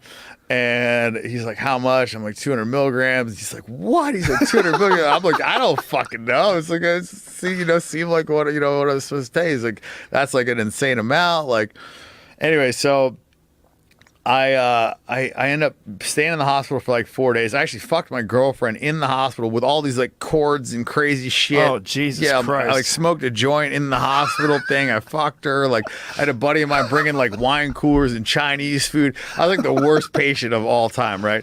And somehow like, so they give me all these fucking pills I got to take. They're telling me like I got to take these pills for the rest of my life. For the rest of your life? That's what they said. And I was just like, after like 3 days, like I fucked my girlfriend, I ate the Chinese food. I was like, okay, I'm like back to being invincible again. I threw all the shit away. What is a heart attack exactly? I've heard that phrase, but what is the exact medical thing that's going on?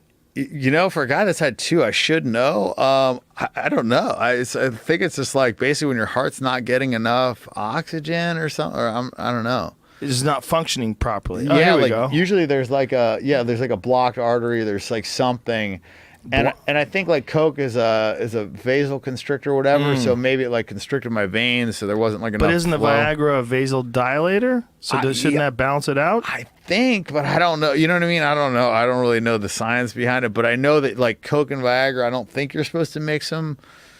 I don't know. Wow. I mean, I know I did a lot of both. So should have canceled out, but I guess it didn't. I guess my body was like so confused. It was going so many directions. It's like, fuck you, and just shut down. I don't know. Wow. But yeah. Wow. That's fucking terrifying. 25 years old and have a heart attack. Yeah. Yeah, it's pretty crazy, right? But your heart obviously works great now. I mean, you did that Vegas run. Yeah. The crazy bike thing. Bike, yeah. Which was fucking hilarious because you and I were talking about it, and then Lance Armstrong gets a hold of me. He says, hey, man, I want to help him. Yeah, I remember I got the text from you, and you're like, yeah, would you want Lance to coach you? I was like, yeah, fuck yeah. So what did he do? The bear shit in the woods. So, I mean, it was funny because he like came out and I was like, expecting, I was like, okay, like, what kind of drugs do I need to do? I'm like ready to get all doped up. And he didn't really like want to talk about any of the drug shit, which was like kind of disappointing. He didn't want to talk about the drug shit? No. I was like, I thought this guy would have like some like miracle formula, right? I was like ready to get all hooked up. But I actually had like a super high hematocrit count. And he was actually the one that told me, he's like, I think sleep apnea makes it so that you can have a really high red blood cell count. Mm-hmm. So I actually have like the equivalent of like the guys that are doing the EPO and doping. I have from like, sleep apnea? I guess sleep apnea helps in some sort of a way. Well, because you're basically at night gasping for air. Yeah, gasping for air, and you're lacking oxygen. So it's kind of like goes back to the whole like sleeping in an oxygen tent, right? So the reason you do that is because you don't have enough oxygen. Because you don't, your body stimulates your red blood cell count, and so because red blood cells are what transports the oxygen. So the less oxygen you have, the more your body produces that. Well, if it gets to a certain point, then your blood kind of turns into fucking syrup, right? So this is amazing. Look at that surprising link between sleep apnea and red blood cell count. According to Sleep Review magazine, elevated red blood cell count or a high hematocrit is an indicator of a lack of oxygen in a person's body. Yeah, that's amazing. So sleep apnea can actually give you more endurance. Sort of. Well, the you're tired. The problem is you don't really recover. So I actually because of him, I actually ended up getting a mouth guard, which I think helped. I have a really good one, and I know a really good doctor. I don't know if yours is the same as we'll talk about that later. I think mine was like $50 online. So probably not. Yeah, it's probably not. Yeah, There's a guy that's close to here. It actually pushes down in your tongue because the issue is with a lot of guys who work out a lot. Mine was they put my jaw, like it kind of moved my back jaw forward a little bit, kind of like gives me an underbite. So it's supposed to open the airway, but I don't know. That's not the best one. Yeah, there's a better one than that. For me, it's a life changer. It changed my fucking life. It's guys who work out a lot in particular. You develop big neck muscles, and that can constrict the air hole, and your tongue can fall back on that, especially if you lie on your back. Like if I lie on my back, dude, it sounds horrible. It's it sounds like choking, and it's just terrific. Yeah, I'm in the same boat. Yeah. So what did he have you do? Lance or Lance. Oh, so I mean, I did a good ride with him. We did like some vehicle drafting, which was actually like surprisingly really fucking hard because you have to stay close enough to the vehicle to where you're like in that draft. But then if you get caught by a crosswind, and plus if you're drafting a vehicle, you can't see like what's in the road. And if you hit any shit in the road, or there's a because on my race I blew out a front tire doing like 30 something downhill and almost crashed. And I was like on the highway doing this too. So I they have those things that like wake you up when you're sleeping. Those big fucking yeah. So try hitting that on a fucking bicycle with little skinny tires doing like 30 miles an hour. Like that shit's gnarly. So it like sent me into the fucking highway, and I'm getting passed by like tractor trailers at like 70, 80, 90 miles an hour. Which, if you think about it, if you're in a car and it like weighs 5,000 pounds and it can pull a car, imagine what it does to a guy on a bike that weighs 200 pounds plus fucking 10 bike. Well, we pounds. didn't explain the bet. What was the bet? So it actually originally we're in a poker game, and this guy Bill Perkins, he just makes crazy bets all the time because he's a real rich guy and he likes to just fucking make people do crazy shit. And it's kind of like it's the poker world too. So the first bet was he bet my brother that he couldn't go 3 days without saying the word "the." I think it was. He bet him like 100,000 or something like that. And then I think he basically just wanted to shut my brother up. He just wanted to pay $100,000 to do it because he's like, "Fuck you." So it worked. Well, he ended up buying out because he realized that my brother was just like such a stubborn asshole that he just like wasn't going to talk for 3 days. And he's like married with kids, so he like doesn't have to go out and get any pussy, and like you could probably just like sit home with his fucking miserable dogs and just like not talk for 3 days and just collect $100,000. So he ended up buying out of that. But that's on the honor system, right? I mean, he has all this honor system. I mean, that's the thing about the poker community is like you lie one fucking time or you don't pay a debt back and you're just done. Like nobody will fuck with you. So your word has to be good, which is kind of like one of my things which irritates me, like when people say that I'm not authentic, because I take like great pride in like being fucking 100% honest about everything. So, and that's been like drilled in through 13 14 years of gambling. That's a big one though if you're married, because your wife would be like, listen, it's me. With me, the bet doesn't count. Okay, you have to say the. Yeah, no, that my brother would have told him. And so, we were just discussing crazy shit because in the poker world, they've done crazy stuff. Like one guy bet another guy 5,000 he wouldn't jump in the Shark Tank at Atlantis. Another guy bet that, what was it? I mean, I bet 400,000 on a drag race, and I hadn't even raced a car before. And then there was another. There's been so many crazy ones. I'm just trying to think of the highlight reel. Oh boy. There was one really good one. Anyway, so he ended up betting. I'll think of some other ones later. But he ended up wanting to bet Rick Solomon that he couldn't ride from L.A. to Vegas or Vegas to L.A. or whatever on a bicycle in 48 hours. And Rick like called one of his buddies that has like set some Guinness Book of World Records things and asked him, and the guy's like, look, like it's not gonna fucking happen, buddy. You can't do this. And so Rick ended up turning down the bet, and it was just like really intriguing to me because I'm always up for physical tests. You know, like during Hell Week, you stay up for it's 5.5 days with no sleep. And you run 144 miles like boats and telephone poles, and you get hypothermia, and you're doing all this like crazy shit. You don't sleep for 5.5 days, and you're just going the entire time, right? So I've like put myself through some like, and I did 2 of those, right? So I've put myself through some like real serious like physical tests. And one of the things that you learn there is that your body's just capable of way more than what you think or anybody else thinks is capable of doing. But one other thing that you learn in gambling is that like there's certain things that sound like a good bet that just aren't. Just like drinking a gallon of milk in an hour. Like that sounds pretty fucking easy, right? But like there's something with the lactose which like most people just physically can't do it without puking, right? Because there's just like some weird thing. But like who would guess that? Or like saltine crackers. Like you can't, you know what I mean? Like there's like these weird little things that like sound super easy but you just can't do. Yeah, I would think a gallon of milk would be totally doable. Yeah, right. But it's like it's like a thing. I mean, I remember I like bet a fraternity brother, and he ended up puking. Like I bet him before his midterm, and I remember in his midterm he ended up vomiting on a girl. He got kicked out of his class. Like he projectile vomited like a gallon of milk onto a girl in his midterm. It was like pretty fucking brutal.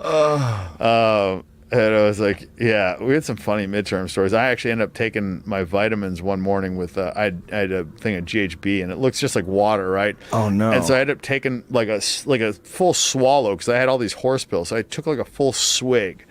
And I was like, holy fuck. I had about 20, 30 minutes before I turned into a fucking wild animal, right? And so I just like got in my car and I drove right down, and I like called my buddy. I was like, hey, I got to go take this final. I was like, I'm going to be fucking lights out in 30 minutes. You got to like come pick me up, but I got to like finish as much as I can, right? So I go in there and I got like halfway through the test, and I was just like, he ended up like carrying me out. Yeah, you just black out, right? Yeah, I was a fuck out. Isn't that they call it? It's a date rape drug. I think that's Rohypnol. But I mean, GHB as well. They've used that on people too. Yeah, well, you'd have to be a real fucking asshole to do that, because if you mix GHB with alcohol, like, you can kill somebody. Yeah. So I know people have done it though. Yeah, you got to be pretty hard up for pussy to like risk killing a girl to fuck her. But I don't know. Have you ever seen? Speaking of the throwing up from drinking too much milk, did you ever see the Opie and Anthony sketch with the baby bird? Did you ever see Baby Bird? You know what that is? No. Maybe the most disgusting stunt that anyone's ever done on the radio. They had an eggnog drinking contest. Okay. And this dude, he drank 72 shots of eggnog. Is that what it was? Something like that. But then projectile vomited. And then we were trying to figure out what to do here. Before you play this, pause this for a second because let me explain it. He knew he was going to throw up. So they had this intern named Pat Duffy. This intern's fucking crazy. And Dave from Munaki? No, who was the other guy? I don't know. I've heard that name. Pat from Munaki is the guy who throws up. And Pat Duffy is the guy who is laying down there. And we were trying to figure out what to do with the throw up. Like he said, I'm going to throw up. And so this guy, was this Pat a Duffy, bet, or like what was the? No. He's an intern. He's a fucking animal. And This you're kid's just crazy. fucking with him, or he was just trying to prove he's a man? He would do anything. Okay, he would fucking do one of anything those guys. just for the story and just for the gag. So we say, okay, here's the idea, because I was hosting Fear Factor at the time. I go, here's the idea. You lean your head over the edge of this garbage pail, and he throws up in your mouth. And he's like, I'll do it. And we're like, no fucking way. And I think Bill Burr was the one who named it. He named it the Baby Bird. And so just watch this, because the sheer volume, you're not even going to believe that this is really... I'm at Caroline's all weekend long. There's the plug. So Pat had won this before. I mean, he obviously is a giant dude, and he was on like number like 72. And this other kid, Pat Duffy, sitting there with his head leaning. He's sitting in a chair, leaning back with his head over this barrel. Oh my God. And to this day, I mean, they've got tarps all over the ground. Who else was there? Ari Shaffir was there. I think Red Band was there. To this day, maybe one of the best moments of my life. Just because it was so completely fucking ridiculous. Yeah. So here it comes. He's like, here we go. He takes one last chuck, and he's like, I'm going to throw up. Watch this. Oh, my God. No. You haven't seen nothing. You haven't seen nothing. He throws in his face. No. Look at this. Oh. No, it keeps going. This is nothing. When you think it's when you think it's over, it keeps going. Now watch. You think it's over. You think it's over. Like there's no way he has more in. No, he's got way more inside of him. Look at this. Oh. Oh my God. No, it's not over. Oh. Jesus That has to be Christ. going up his No, fucking watch. Keep watching. He's not my even God. done. He's not even done. Oh. How is it possible? Holy How is it possible? shit. How is it possible? Oh my God. That was like the chick in the midterm. Hang on, more. Oh my God. And this is not fake. I mean, I was there, and we were all there. my We all saw God. this live, and I think he has one more inside of him. He gets one more off. Nope, he said that's it. He's done. Oh my God. Hold on. I One of the gotta piss. greatest- That's so fucking brutal. Hang on. Go a second. ahead. God. One of the greatest things I've ever seen in my life. We're gonna get back to this bike racing story, ladies and gentlemen, in a moment. Ridiculous, huh?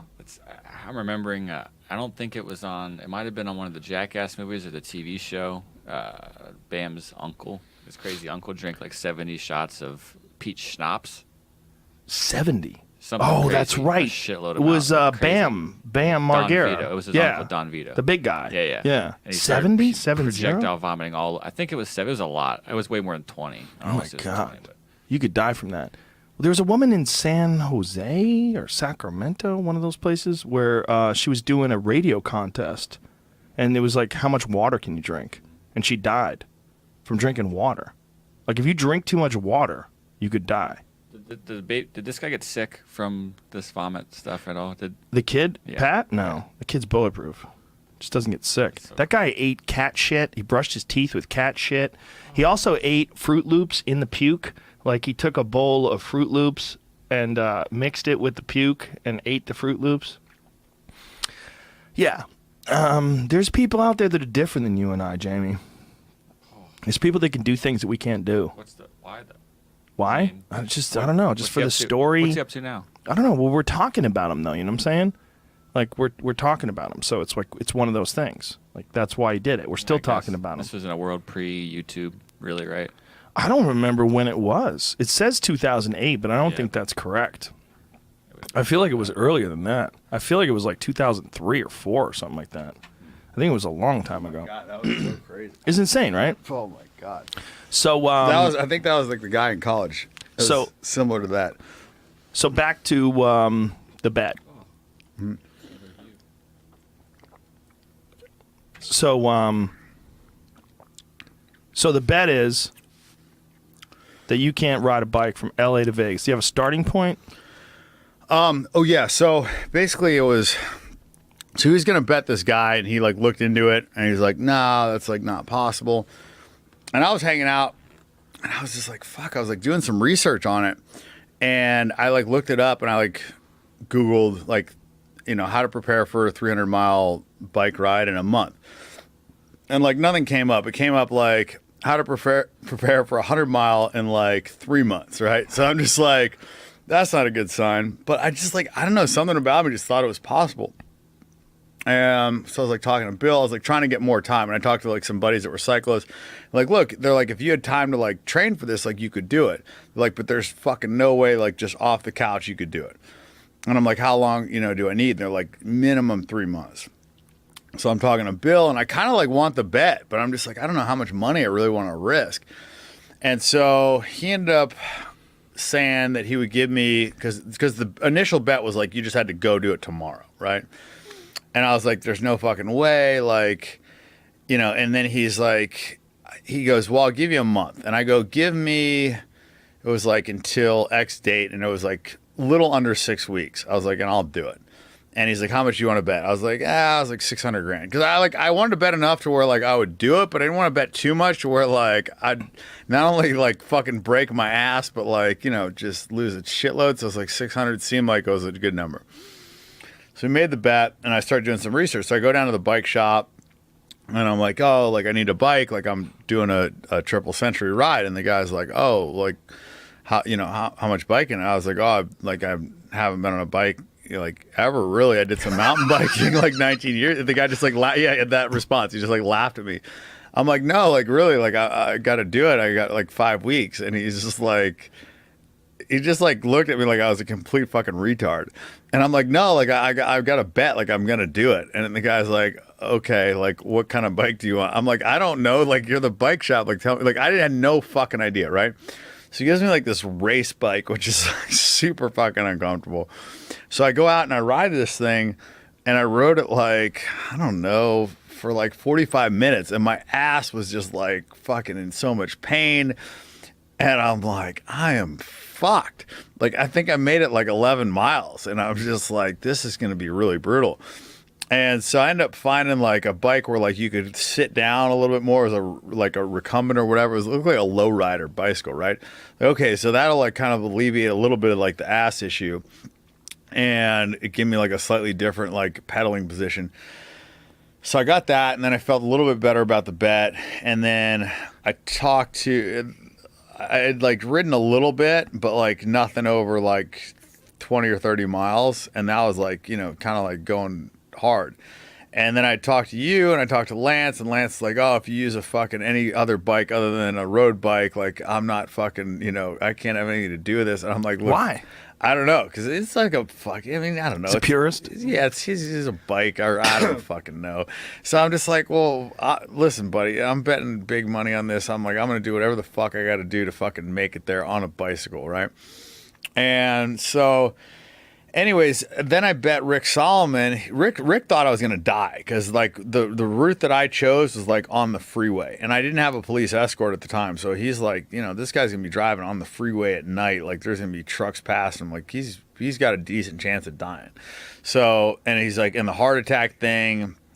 And I actually went to the hospital because I was like having some like shoulder pain again, and it felt very similar to the last thing. So I was like, fuck. So Rick is like, you know, This is why you were training, you were having shoulder pain? Yeah, like after I had done like a long ride, one of the nights, like I actually went to the hospital. I was like kind of worried. And so Rick was like saying that, and I was like, let's bet that I'll bet you I don't die. And I was like, and I'll give you odds. I was like, because for me, I'm like, well, fuck, I can't take it with me. If I do die, like, fuck it, you know, like, and then it would like up the stakes for me without really like too much risk. And so I was like, I'll bet you whatever the fuck you want. You know what I mean? Like, I'll bet you my plane. And I was like, and I'll give you, I think it was like 10 to 1 or 21. I think it was like, I gave him like, fuck, I think I initially offered him like 20 to 1 odds, and then we settled at like, I don't know. It ended up being where he would lose 250,000, and I would give him like my plane plus my pilots for, you know, he got my plane, and then I'd pay the pilots for a year. We like had all but these. You had to die. You had to die.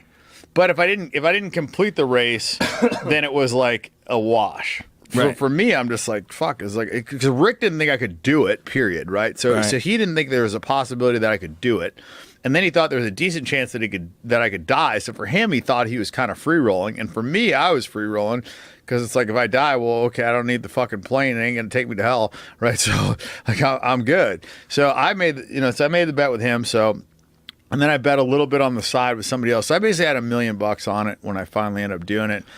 And I got a police escort like through Vegas. So it's so funny because I had like 11 squad cars like blocking off all the intersections. And here comes this fucking dildo on a bicycle, like riding right through it. I'm like, have all like, you know, you're expecting like presidential motorcade to come, or like, you know, somebody, like everybody's like looking to see like what, you know, there's fucking 11 squad cars blocking off every intersection. And here's just this fucking asshole on a bicycle. Well, a lot of people knew that you were going to do it, Yeah. but they didn't know when you were going to do it. Yeah. So you didn't announce when I didn't want to announce it because I didn't want people to fuck with me. You know what I mean? Like I didn't want fans to like come out and, you know, or people that hated me or anything, right? I just like just wanted to, this is bad enough as it was. I had to be on the fucking highway. So I ended up leaving from Vegas, and I did it in about 32 hours. Was the whoa? And what was the bet? It was 48. Jesus Christ. Yeah. So I just remember because there was like, because he was giving me some shit about, because I was allowed to draft, but he was saying that the van that I had the doors open. Like, because you had to leave the doors open because I wanted to talk to my coach, and they were like filming it and stuff. So we had the doors open. So he was like bitching. Rick was bitching about that, which was kind of stupid for Rick to bitch about because that was like what made it the least safe of all was, you know, drafting off a car because you got to be like 6 inches from this car and you can't see like shit in the road. So if they have to slam on the brakes, you're fucking fucked. in the car. You're crashing. Like, and we had times when like there was a. Yeah, there was a time when we were on a fucking 1-lane road, right? And there's 1 lane and we're in this lane and there's a lane going this way. And we had a car come to pass us as another car was coming and miss like our van by like inches. And they were doing like 50, 60 miles an hour, like if they were to crash, like I would have been dead for sure. Like it was fucking bad. And so like shit got pretty gnarly some of the spots. I blew out a tire doing like 30 something miles an hour downhill. I mean, it was. Did you rest at all while you're doing this? Yeah, I slept for like an hour or two, maybe an hour and a half.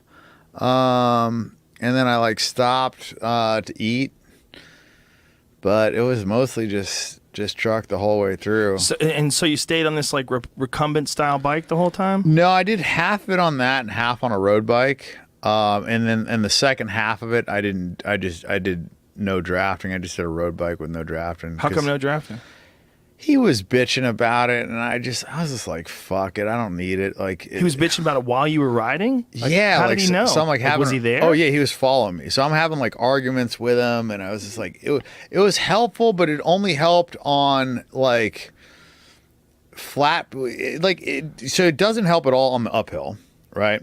So no uphill, it helps. And on the downhill, I didn't need it because you're going so fucking fast that like you don't really want to be going more than like 30, 40 miles an hour on downhills because like if you hit shit in the road, like you crash, like you're fucked. You know what I mean? Like if I crash, like I couldn't finish the thing. So there's that, and there's shit in the road. I mean, I'm on like the side of a highway. There's like tires and nails, and you know what I mean? Like, so you don't really want to be going like, and I couldn't go on the highway because I couldn't get the police escort for the actual highway. The CHP wouldn't do the highway portion of it. So which sucked because that was like the most dangerous part. So I was in the breakdown lane instead of like actually being in like one of the lanes. So there's just shit in the breakdown lanes, you know, there's like fucking nails and whatever. And you're doing it at night. Yeah, it was like pitch black sometimes. We had fucking like high winds. I mean, it was gnarly. It got down to like 34 degrees at one point, plus with the winds. I mean, I had a ski jacket on. I mean, it was fucking... Were you thinking to yourself, what the fuck am I doing?